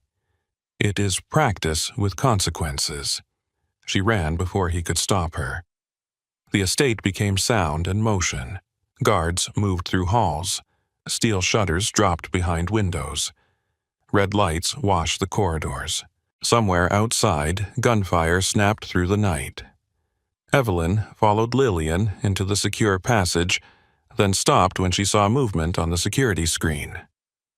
A man in a guard uniform crossed the east corridor alone, heading toward the server room. Wrong direction. Wrong pace. Wrong hand placement near his waist. Evelyn's pulse slowed. Not an attacker outside. A leak inside. She stepped out of the safe passage. Lillian grabbed her arm. "Miss Evelyn, lock the door behind me." "Absolutely not." Evelyn met her eyes. The river remembers its own. Lillian went pale. Then she let go. Evelyn moved through the east corridor, barefoot, pistol-raised gown whispering around her legs. Smoke from the south gate drifted faintly through the vents. Alarms pulsed red against the walls. The false guard reached the server room door and pulled a device from his jacket. Evelyn pressed the barrel to the back of his head. "Drop it." He froze. Now. The device hit the floor. He began to turn. She struck him with the pistol grip before he could complete the motion. He went down hard, blood darkening his eyebrow. Mason arrived seconds later with Grant behind him. His eyes moved from the man on the floor to Evelyn's bare feet to the gun in her hand. "You were supposed to stay behind the line." Evelyn breathed once steady. He was supposed to guard the hallway. Grant crouched and searched the man. Tracker. Signal relay. Hale wanted eyes inside. Mason looked at Evelyn again. Something fierce moved through his expression. Not anger. Not relief. Respect with teeth. "You saw him. I survived by seeing men who thought I was too small to notice." The gunfire outside faded. Mason's men had contained the attack. Hale's message was clear enough. He knew she was alive. He knew she was with Mason. He was afraid enough to strike first. Evelyn looked down at the unconscious traitor. "What is his name?" Grant checked the badge. "Peter Lang." Mason's jaw tightened. "He has worked here 4 years." Evelyn looked at him. "Samuel worked for my father longer." That landed.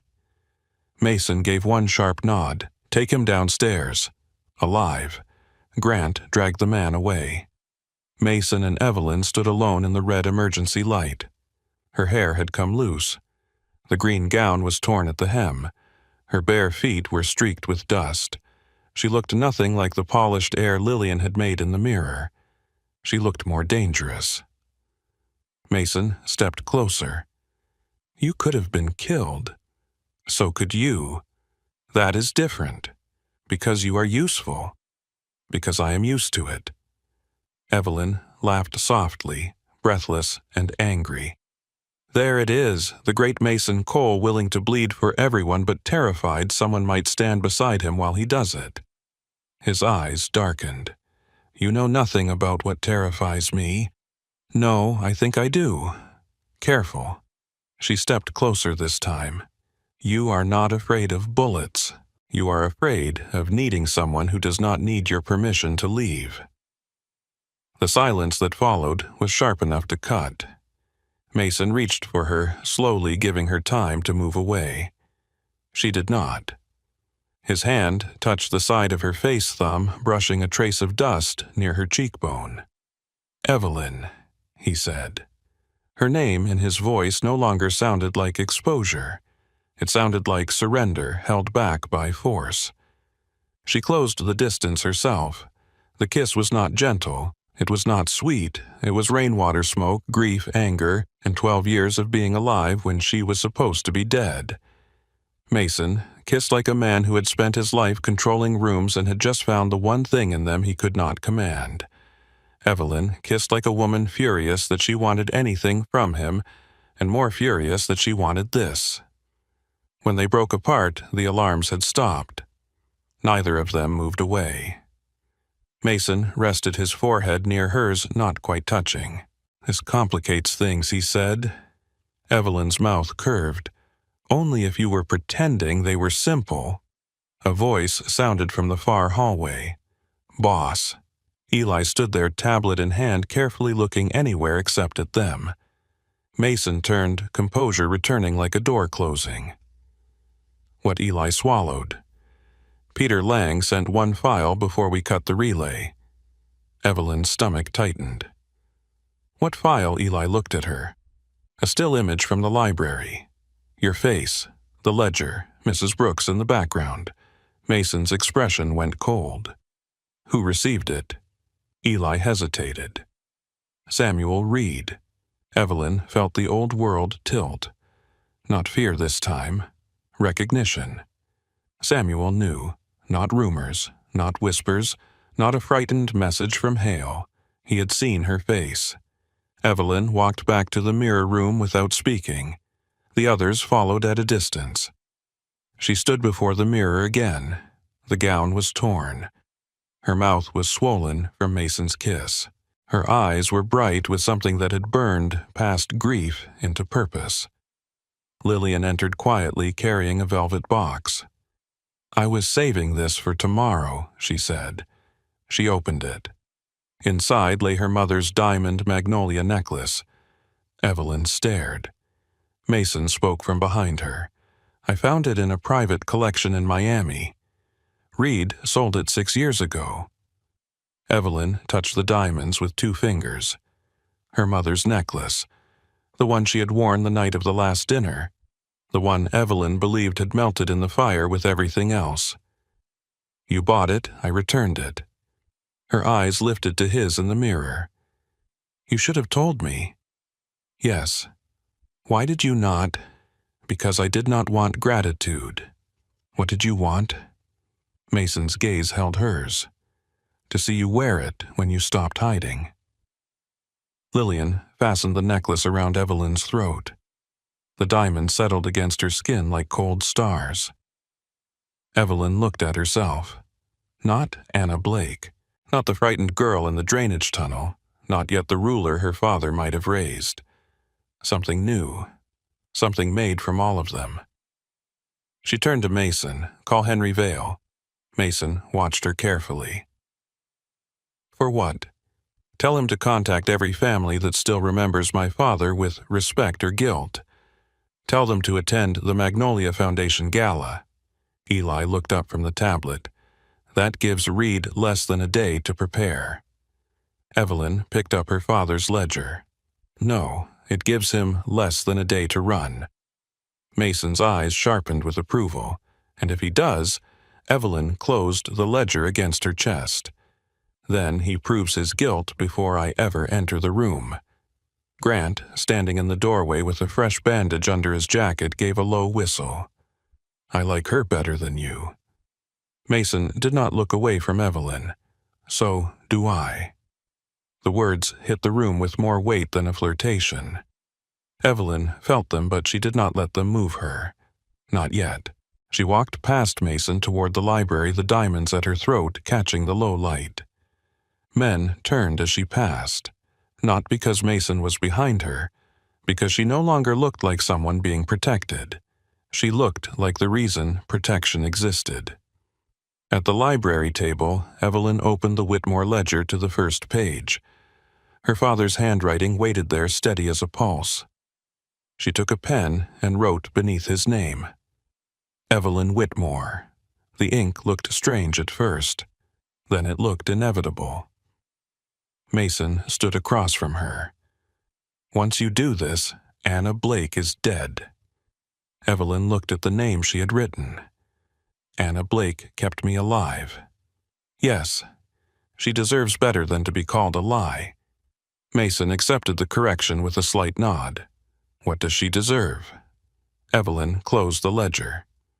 To rest. Outside, the first pale line of morning touched the cypress trees. Inside, phones began ringing across the estate as Henry Vale carried the impossible news into the bloodstream of the old families. Lillian pressed Evelyn's black gala gloves into her hands. Eli prepared the evidence. Grant checked weapons with one arm. Mason stood near the door, watching the woman he had found in a waitress uniform become someone the city would have to answer to. Evelyn pulled on the gloves slowly. Then she looked at Mason. Tell me one more thing, anything. When I walk into that ballroom, where will you stand? Mason's answer came without hesitation. Beside you. Not in front of me.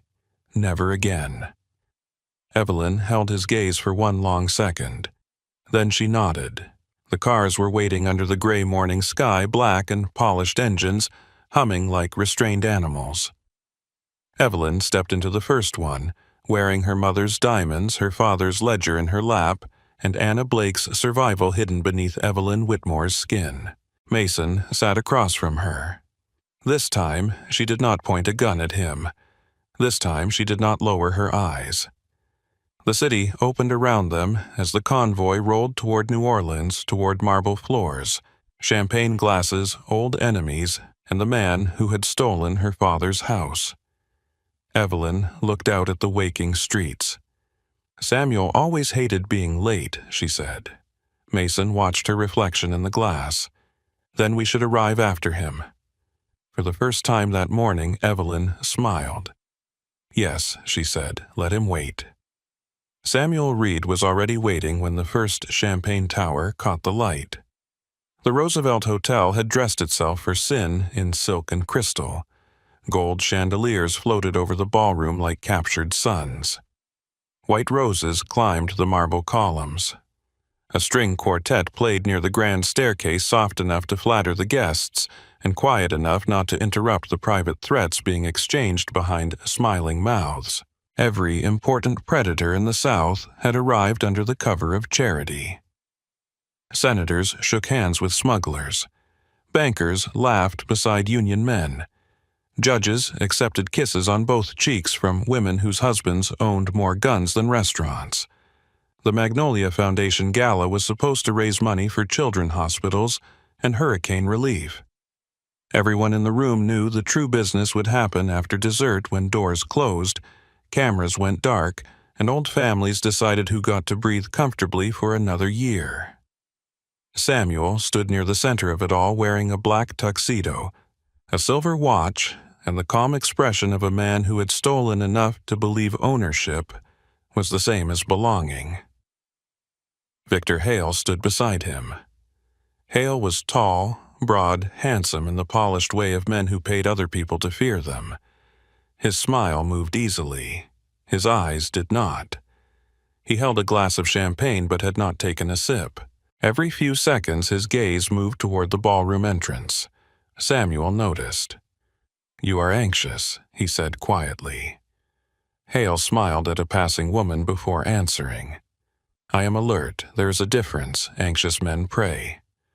Alert men prepare." Samuel looked toward the doors. "She is not coming." Hale's smile faded by 1 degree. "You saw the image. I saw a woman who looks like a dead girl.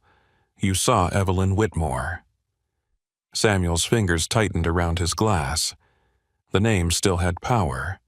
It moved through his bones like cold water. "She died 12 years ago." "Then why did your hand shake when I showed you her face?" Samuel looked at him sharply. Hale's voice stayed low. "Do not unravel in public. If Mason Cole walks in with that woman, she is an actress. A hungry little nobody dressed in diamonds. A trick, you understand?" Samuel swallowed. "Yes. You will say it before anyone else thinks it. Yes." And if she speaks, Samuel's eyes darkened. "Then she lies." Hale leaned closer. "No. Then she dies later. Not here. Not in front of them. Tonight she must be humiliated before she can become useful." The string quartet shifted into a slower song. Samuel looked around the ballroom. Henry Vale stood near the far wall speaking to two old dock bosses. That alone irritated him. Henry had refused to visit the estate for years. Now he had come to the gala dressed in his best suit, watching the doors with the stillness of a man waiting for a funeral procession. Several other old Whitmore loyalists had also arrived. Too many. Samuel felt sweat beneath his collar. He lifted his glass and drank too quickly. Hale noticed, but said nothing. At the entrance to the hotel, Mason Cole stepped out of the black car first. Camera flashes from the charity photographers lit the curb in quick bursts. Rainwater still clung to the street from the storm, turning the hotel lights into long gold rivers along the pavement. Mason adjusted one cuff, then turned toward the open car door. Evelyn sat inside for one final breath. Her mother's diamond magnolia necklace rested against her throat. Black gloves covered her hands.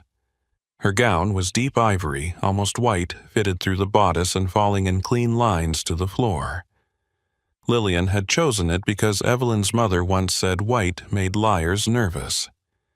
In her lap lay a small black clutch. Inside it, folded carefully, was one page copied from her father's ledger. Not the most important page, the most personal one. Mason offered his hand. Evelyn looked at it. In the car window, she could see Anna Blake staring back from beneath the silk and diamonds. Tired waitress, false name, cheap shoes, a woman who had survived by being overlooked. Evelyn did not hate her. She owed her everything. Then she placed her gloved hand in Mason's and stepped out. The photographers shouted Mason's name. A few shouted questions about his donation, his business interests, the rumors of federal pressure. Then the questions died. They saw Evelyn. Silence did not fall all at once. It moved outward in rings. First the photographers, then the hotel staff, then the guests near the lobby doors. A woman in emerald satin lowered her drink and forgot to blink. An older man near the coat check crossed himself before he could stop his own hand. Mason leaned close enough that only Evelyn could hear him. Breathe. I am. Like someone who wants to live. She looked up at him. I do. That answer touched something in his face, but he hid it before anyone else could see. They walked inside together. The ballroom doors stood ahead, tall and gilded, guarded by two hotel attendants who looked suddenly unsure whether they were still men or part of the furniture. Grant moved ahead with two of Mason's men. Eli stayed behind them, eyes on his phone, already inside every system the hotel thought it owned. Lillian walked at Evelyn's left, small and straight-backed, wearing navy silk and pearls. Henry Vale waited beyond the ballroom doors, visible through the glass his hat held against his chest. Evelyn stopped before entering. For one moment the past opened beneath her feet. She saw herself at 13, small and muddy, crawling through the drainage tunnel while the world burned behind her. She saw her father's hand pressing the signet ring into her palm. She heard his voice. If you live, they lose. Mason's hand remained steady beneath hers. Ready, he asked. Evelyn looked at the ballroom. No. His eyes moved to her face. She smiled faintly. But I am going in. The doors opened. The music faltered. One violin continued for 2 lonely notes before falling silent. Every head turned. Mason Cole entered first, dark suit-controlled expression power moving with him like weather. But the room did not stay on Mason. It went to the woman on his arm. Evelyn Whitmore walked into the Roosevelt ballroom as if she had never crawled out of a grave, never carried coffee to men who called her sweetheart, never slept with a pistol beneath a thin pillow in a rented room above a pawn shop. The diamonds at her throat caught the chandelier light. Samuel Reed saw them first. His face emptied. The champagne glass slipped from his hand and struck the marble floor, bursting into bright pieces. The sound cracked through the ballroom. Evelyn heard it and turned her head. Across the room, Samuel stared at her as if the dead had learned manners and come dressed for dinner. She smiled, not kindly. "Hello, Uncle Samuel." The words carried farther than they should have. A murmur ran through the crowd. Samuel took one step back. "No." Evelyn continued walking. Mason stayed beside her, not ahead of her. The distinction did not go unnoticed. Old men watched such things. Women with diamonds watched them better. Victor Hale moved first. He stepped in front of Samuel with a laugh too smooth to be honest. "Mason," he said loud enough for the surrounding guests to hear, "I have to admit this is theatrical even for you." Mason did not answer. Evelyn stopped 10 feet away. Hale looked her over with open insult. "Where did you find her?" "A lounge in Biloxi, some actress behind on rent." Evelyn met his gaze. "I was behind on rent in New Orleans, actually." A few people shifted. The answer was too calm, too unashamed. Hale's smile thinned. "At least she is honest about that." Evelyn stepped closer. "My father once said you were the kind of man who polished his shoes because he could not polish his blood." The room tightened. Hale's eyes hardened. Samuel made a small wounded sound behind him. Evelyn turned her attention to Samuel. "You remember that, don't you? Daddy said it after you invited Hale to dinner and Mother refused to serve him in the blue room." Samuel's lips parted. No words came. Hale laughed again, but this time the sound had edges. Any hired girl can memorize family gossip. Evelyn nodded once. "That is true." She reached into her clutch and removed the folded page. "But not every hired girl carries Thomas Whitmore's ledger." The name moved through the room like a struck match. Eli tapped his phone. The ballroom screens, which had been showing silent footage of smiling children and foundation projects, went black. Then the first image appeared, a scanned page from the ledger. Thomas Whitmore's handwriting.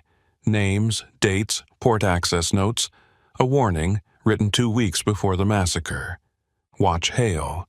Watch the East Gate. Samuel is afraid of poverty." Samuel turned gray. Hale's expression sharpened, but he did not move. Evelyn spoke, her voice steady enough to make the room lean in. "My father wrote that before he died, before the gates opened, before men came through my mother's garden with guns." Hale lifted his glass. A touching forgery. Mason's voice entered the room like a blade. "Careful, Victor." Hale looked at him. "Or what?" Mason smiled without warmth. "Or you will keep talking." A low ripple of laughter moved through the room, brief and nervous. Evelyn did not look away from Samuel. "Tell them I am lying." Samuel swallowed. Hale turned his head slightly. "Say it." Samuel stared at Evelyn. For 12 years, she had imagined this moment in pieces. Sometimes he begged, sometimes he laughed. Sometimes she shot him before he spoke. But she had never imagined his eyes would look so frightened. Not of Mason. Of her. "She is lying," Samuel said. His voice cracked on the last word. Evelyn tilted her head. "You used to be better at that." Hale stepped forward. "Enough. This is a charity event, not a theater for Mason Cole's wounded pride." Lillian Brooks moved then. Small as she was, the crowd parted for her because certainty makes its own space. "She is Evelyn Whitmore," Lillian said. Hale barely glanced at her. "And you are the woman who washed the blood from her nursery floor after your men burned her house." The room went utterly still. Lillian's voice did not shake. "I dressed this girl for Easter Sunday. I hid her bracelet when Reed's men stripped the house. I carried her mother's letters out beneath my coat. That woman is Evelyn Margaret Whitmore." Evelyn took off one glove and lifted her wrist. The gold child's bracelet had been attached to a thin chain. The initials E.W. caught the light. An older woman near the front gasped. Henry Vale stepped forward. His cane struck the marble once. "She knows the chapel tile," he said. Samuel looked at him with open panic. Henry's voice grew stronger. "She knows my sons. She knows the old phrase." Hale's jaw tightened. Evelyn looked around the ballroom. Some of the older families watched her with hunger now. Not romantic hunger. Political hunger. The kind that wakes when a buried flag rises from ash. She spoke in Old Creole French. The words cut through the air, elegant and merciless. The river remembers its own. The reaction was immediate. Men who had doubted her stopped doubting. A silver-haired woman near the back covered her mouth. A dock captain bowed his head. One of the old LaRue brothers stepped away from Samuel, as if betrayal could stain through proximity. Evelyn continued in the dead dialect, her accent polished by childhood grief and blood. "My father said that to loyal men. My mother whispered it when she feared the house had too many enemies. Samuel Reed heard it at our table and sold the table anyway." Samuel whispered Evelyn, "Please." There it was. Her name. From his mouth. The room heard. Hale closed his eyes for half a second, the face of a man watching a weak bridge collapse beneath his own feet. Mason leaned slightly toward Evelyn. "You have him." She did not look at him. "No," she said softly. "He has himself." Eli changed the screen. Wire transfers appeared. Offshore accounts. Shell company documents. Security route changes from the night of the massacre. A payment to Samuel Reed 3 days before the East Gate failed. A second payment after the estate burned. A transfer of Whitmore assets into Reed-controlled holding companies. Then communications between Reed and Hale. Cold words arranged around murder.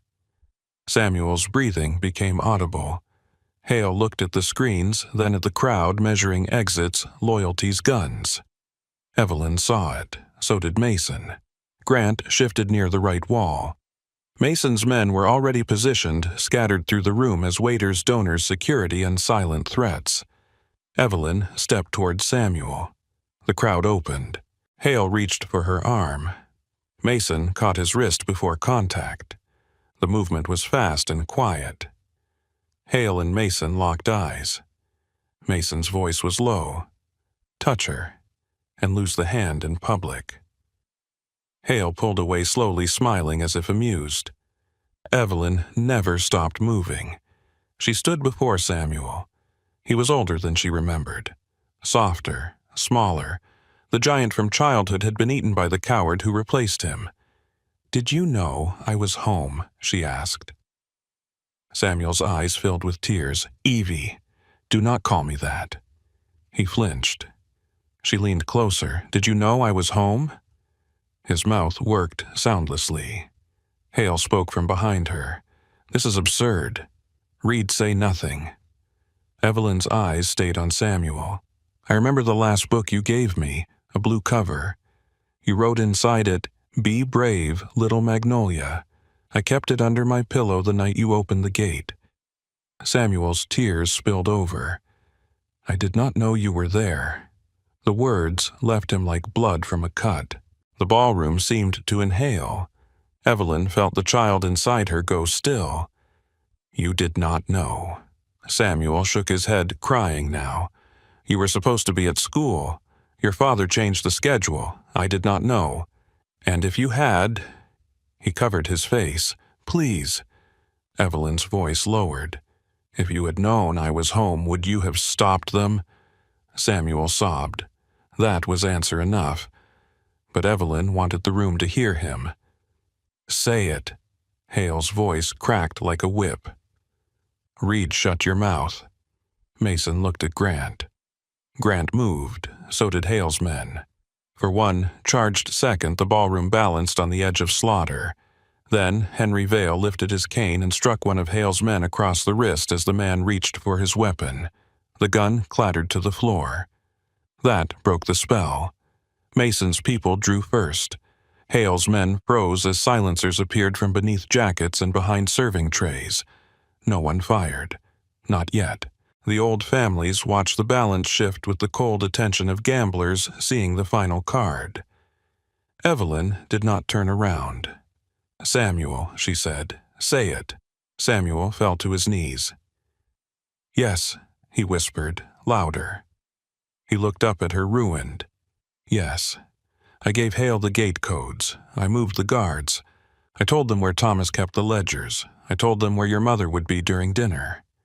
Evelyn felt Mason behind her close, but not touching. And my brother Samuel pressed his forehead to the marble. "I told them the nursery wing would be guarded last." A sound moved through the ballroom. Not outrage exactly, recognition of something too ugly to hide from. Evelyn's hand closed around the ledger page until the paper bent. Her brothers had been 8 and 10, one afraid of storms, one always stealing figs from the kitchen. They had died in beds that Samuel marked on a map. For a moment the room blurred. Then Anna Blake rose inside her, the waitress who had swallowed insults without breaking, the ghost who had lived above a pawn shop and paid cash for every breath. She steadied Evelyn. Hale saw the shift. He knew Reed had become useless. His hand moved toward his jacket. Mason fired first. The shot was suppressed, but the impact was not. Hale spun back into the champagne tower glass exploding around him in glittering rain. Women screamed, men ducked. Champagne rushed across the marble like pale blood. Hale hit the floor, clutching his shoulder. Grant and Mason's men closed the room in seconds. Hale groaned, trying to crawl toward the gun dropped near Henry Vale's feet. Evelyn walked to the gun and picked it up. The ballroom went silent again. Mason watched her. So did everyone else. Evelyn approached Hale and aimed at his head. Hale laughed through his pain. "You cannot do it." Evelyn looked down at him. "You burned my house." His smile twitched. "You survived. You say that like it makes you less guilty. I say it because survivors are practical. Kill me here, and half my people fight you by sunrise." Evelyn crouched beside him, the gun steady. "I know." His eyes sharpened. "Then you are smarter than your father." Mason took one step, but Evelyn lifted her free hand. He stopped. Evelyn leaned close to Hale. "My father believed men could be bound by honor. I was raised by his memory and a fake life that taught me rent is due whether you are grieving or not. So let me explain something practical." She pressed the barrel lightly beneath Hale's chin. "You are not dying first. Your accounts are. Your roots are. Your judges are. Your unions are. Your friends are going to discover loyalty becomes expensive when the woman you failed to kill owns the ledger." Hale's face lost color. That frightened him more than the gun. Evelyn stood. "Henry." Henry Vale stepped forward. "Yes, Miss Whitmore. Contact every dock that served my father. By morning, any ship carrying Hale protection waits offshore." Henry bowed his head. "With pleasure." "Eli." Eli looked up, already moving. "Freeze what you can. Half frozen. Freeze the rest." "Yes, ma'am." The room heard it. "Ma'am. Not girl, not imposter, not waitress." Mason's eyes warmed with something dangerous and proud. Evelyn turned back to Hale. "You wanted me humiliated before I became useful. Thank you for gathering the witnesses." Hale's jaw clenched. Samuel crawled toward her on his knees. "Evelyn, please, I loved you. I loved your family." She turned. The grief that crossed her face lasted less than a second, but Mason saw it. So did Lillian, who pressed a hand to her own heart. Evelyn walked to Samuel and stopped just out of reach. "You loved being trusted," she said. Samuel reached for the hem of her gown. She stepped back. "You do not touch me." He froze. "Please. I was afraid. So was I. I had debts. I had graves. I can help you. I know everything. I can give you names. You will." Hope flashed in his eyes. Then Evelyn looked at Mason. "Take him somewhere quiet." Samuel's hope died. "No. Evie. No, no, please." She turned away before his hands could reach her. Grant hauled him up with one arm. Samuel screamed her name. Not Anna. Not girl. Not imposter. Evelyn. Over and over until the ballroom doors closed behind him and swallowed the sound. Evelyn stood very still. Mason came to her side. His voice was only for her. "You did not have to turn away." "Yes," she said, "I did. Why?" She looked at the shattered champagne, the blood on marble, the old families watching her with fear and calculation. "Because if I watched him beg, I might remember being little." Mason said nothing. That was the right answer. Victor Hale was dragged up from the floor, bleeding but alive. He looked at Evelyn with hatred sharpened by fear. "This room will not hold," he said. "You think old men and pretty words make a throne?" Evelyn looked around. "No. Fear does. Debt does. Proof does. Blood does. Tonight I have all four." She faced the room. "My name is Evelyn Whitmore. My father was Thomas Whitmore. My mother was Caroline Whitmore. My brothers were James and Peter. Samuel Reed sold them. Victor Hale bought them. Mason Cole did not kill them." The room absorbed every word. "Anyone who served Reed believing my family gone may return what was stolen and stand under my protection. Anyone who served him knowing the truth should leave now and pray, 'I am slower than my father was merciful.'" No one moved. Evelyn waited. One man near the back looked toward the side door. Grant smiled at him. The man stayed where he was. Henry Vale lowered his head. "The Whitmore docks, remember?" Then another old captain did the same, and the LaRue routes. A woman in sapphire blue lifted her glass. "The Beaumont accounts." One by one, pieces of her father's world turned back toward her. Not out of love, not yet. Out of recognition, out of fear, out of the ancient hunger for a name that had returned from fire. Mason picked up a bottle from a nearby service cart. His gaze flicked over the label. Chateau Margaux 2010. A ghost of a smile touched his mouth. He poured 2 glasses and handed one to Evelyn. The room watched. "To Miss Whitmore," Mason said. Evelyn took the glass. The same wine she had recommended the night he tried to humiliate her. The circle closed around them, elegant and bloody. She raised her glass. "To men who mistake silence for weakness." Her eyes moved to Hale, and to the women who let them. She drank. The ballroom followed. Crystal lifted under chandeliers. Old loyalties shifted in the air. Somewhere behind closed doors, Samuel Reed's begging stopped being audible. Hale's empire was already being cut apart by phone calls, frozen accounts, and men who had waited 12 years for someone brave enough to name the lie. Evelyn stood in the center of the room, diamonds at her throat, her father's ledger beneath her hand, Mason Cole beside her instead of before her. For the first time since the fire, the name Whitmore did not feel like a grave. It felt like a blade. Mason leaned close. "You walked in as a ghost," he murmured. Evelyn looked at the room that had begun to fear her. "No," she said. "I walked in as the bill." The glass had barely touched Evelyn's lips when the room understood the old world had ended. Not with a speech. Not with a vote. Not with some ceremony blessed by men who had spent 12 years feeding from a dead family's table. It ended in the quiet after her name. Evelyn Whitmore. The name moved through the Roosevelt ballroom like smoke, finding every crack in a locked house. Men who had spent years pretending Samuel Reed was legitimate suddenly remembered they had never liked the way he sat in Thomas Whitmore's chair.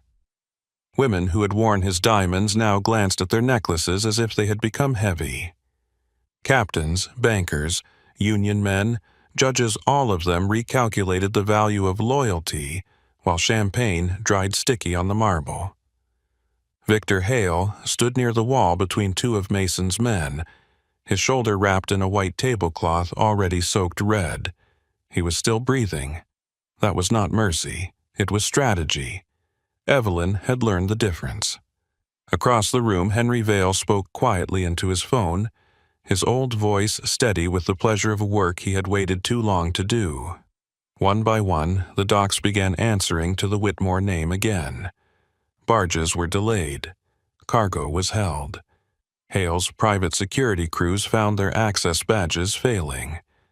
A judge who had once taken Reed's money suddenly developed a fondness for procedural caution. Accounts froze before midnight. Hale watched it happen from 10 feet away. His empire did not fall with a scream. It lost oxygen by the minute. Mason stood beside Evelyn, close enough for the room to read alliance, far enough for the room to understand she did not require his hand on her spine to stand upright. That mattered. Evelyn looked at him over the rim of her glass. "You are enjoying this." Mason's mouth curved. "I appreciate efficient revenge. This is not revenge." "No." She looked toward Hale. Revenge would be putting a bullet in him and sleeping badly after.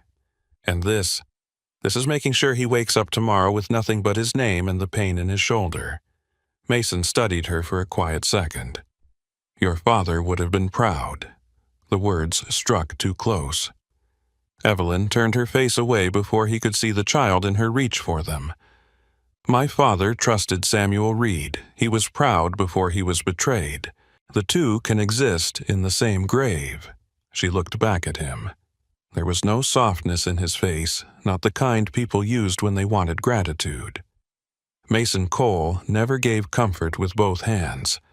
He offered it like a weapon turned carefully away from the body. It made her believe it more. Grant appeared at Mason's side. "Reed is secured." Evelyn's expression did not change. "Did he talk?" Grant glanced at Mason, then at her. "He gave names, a lot of them. Cried through most of it." Lillian, standing just behind Evelyn, closed her eyes. Evelyn did not. Keep him alive until every name is verified. Grant gave a short nod. And after. The room seemed to narrow. Mason did not answer for her. Evelyn appreciated that more than she expected. She looked across the ballroom at the old families, watching from behind glasses and careful faces. "After he faces the people whose children slept under the roof he sold." Grant's scarred face shifted with approval. "Yes, ma'am." The word landed differently now. Not courtesy, recognition. When he walked away, Lillian touched Evelyn's elbow. "You need to sit. I need to be seen standing. You're allowed to have a body, Miss Evelyn." Evelyn almost smiled. "My body can complain tomorrow." Lillian's eyes softened. "Your mother said the same thing the night she danced through a fever because your father needed the governor charmed." Evelyn looked down at the diamond magnolia necklace. Did she win? She always did. For a moment, the ballroom faded around them. Evelyn could almost see her mother in this same kind of light, laughing as if danger was only another guest to be managed. Caroline Whitmore had filled rooms with grace. Evelyn had returned with sharper edges. Maybe both belonged to the same blood. Henry Vale crossed the marble and stopped before her. He did not kneel. He was not a kneeling man. Instead, he lowered his head with old grave respect. "The East Docks are yours by morning." Evelyn held his gaze. "They were always ours." His eyes shone faintly. "Yes, Miss Whitmore, they were. And the men who served Reed, some will come crawling, some will run, some will lie. Let the runners run for one night. Fear travels faster than bullets." Henry smiled slow and fierce. "Your father used to say that." "No," Evelyn said. "My father used to say fear makes fools loud." Anna Blake learned the rest. The old man looked at her with new understanding. Then God bless Anna Blake. Evelyn swallowed. Yes, she said quietly. God bless her. Across the room, Hale laughed bitterly. The sound dragged every eye toward him. You all really believe this, he said, voice rough with pain. One girl walks in wearing stolen diamonds and suddenly the dead own the river again. Evelyn turned. The room made way for her without being asked. She stopped in front of him. My diamonds were stolen. My name was buried. My house was occupied. My father's ledger was hidden in a wall while I served wine to men who thought money made them royalty. Hale's face twisted. You are still that waitress under the dress. Evelyn leaned closer. Yes. That is why you should be afraid. His mouth closed. Evelyn Mason said quietly, not a warning. A reminder that the room was watching. She did not look away from Hale. The girl born in that house believed men could be honorable because her father was. The waitress learned men are polite when they are weak and cruel when they think no one will answer. You are not facing one woman victor. You are facing both. Hale breathed hard through his nose. You need me alive. For now. Fear flickered in his eyes. There it was. At last, Evelyn stepped back. Take him out. Mason's men moved. Hale struggled once, then stopped when Grant appeared beside him with a look that promised pain without hurry. They led him through a side door. His blood left small drops on the marble until a server hurried forward with a cloth and trembling hands. Evelyn watched the servant kneel. For years, that had been her. Cleaning the evidence of powerful people and being expected not to notice the stain. Leave it, she said. The server froze. Evelyn looked around the ballroom. Let them see where he stood. Nobody argued. Near the grand staircase, the quartet began playing again. Softly at first, then steadier. Conversation returned in careful threads. Deals were being remade before the blood dried. That was the nature of the world she had inherited. It did not stop for grief. It fed on movement. Mason offered his hand. Walk with me. Evelyn looked at it. Are you asking or directing asking? She took his hand, not because the room required it, because she wanted to feel whether his steadiness remained when nobody was shooting. It did. They walked through a side door into a quiet corridor lined with mirrors and closed rooms. The noise of the gala dulled behind them. At the end of the hall, a balcony overlooked the city. New Orleans glittered beneath a clearing sky, wet rooftops shining under moonlight, the river moving black and patient beyond the buildings. Evelyn stepped outside. Cool air touched her face. For the first time all night she breathed without performing it. Mason stood beside her, hands in his pockets. You held the room. I almost shot him, I know. You would have stopped me, no. That surprised her enough to make her turn. Mason looked out at the city. I would have handled the consequences. You think that is romantic? I think it is honest. She studied him in the silver light. I do not know what to do with you. Most people choose fear. I am not most people. No, he said. You made that clear when you insulted me over wine. A faint smile touched her mouth. You deserved it. I ordered the wrong vintage. You insulted my apron, that too. The smile faded, but not painfully. For a while, they stood in silence, the kind that did not demand to be filled. Then Evelyn said, I hated you for 12 years. I hated your ghost, my ghost, your name, your family, the way people used your tragedy to chain mine. I hated a dead girl because she was easier to fight than the men still breathing. Evelyn looked back at the city. I hated a living man because the truth was too hard to find. Mason nodded. Fair. She laughed softly. Nothing about this is fair. No. He turned to her then. I will not ask you to marry me for strategy tonight. Her pulse shifted. The engagement was your idea. It worked, yes. It can remain a lie until you decide otherwise. Evelyn searched his face for the trap. There was none she could see. That did not mean none existed. But she had learned that not every danger needed to be avoided. Some needed to be understood. And if I decide never, then I will still return your ports, clear your father's name, and keep my hands off what is yours. That sounds noble. It is not. It will irritate me every day. This time, her laugh was real. Small, but real. Mason looked at her like he wanted to memorize the sound and punish anyone who interrupted it. Evelyn stepped closer. You are still using me. Yes. And I am using you. Yes. And somewhere in all this you kissed me like a man making a mistake on purpose.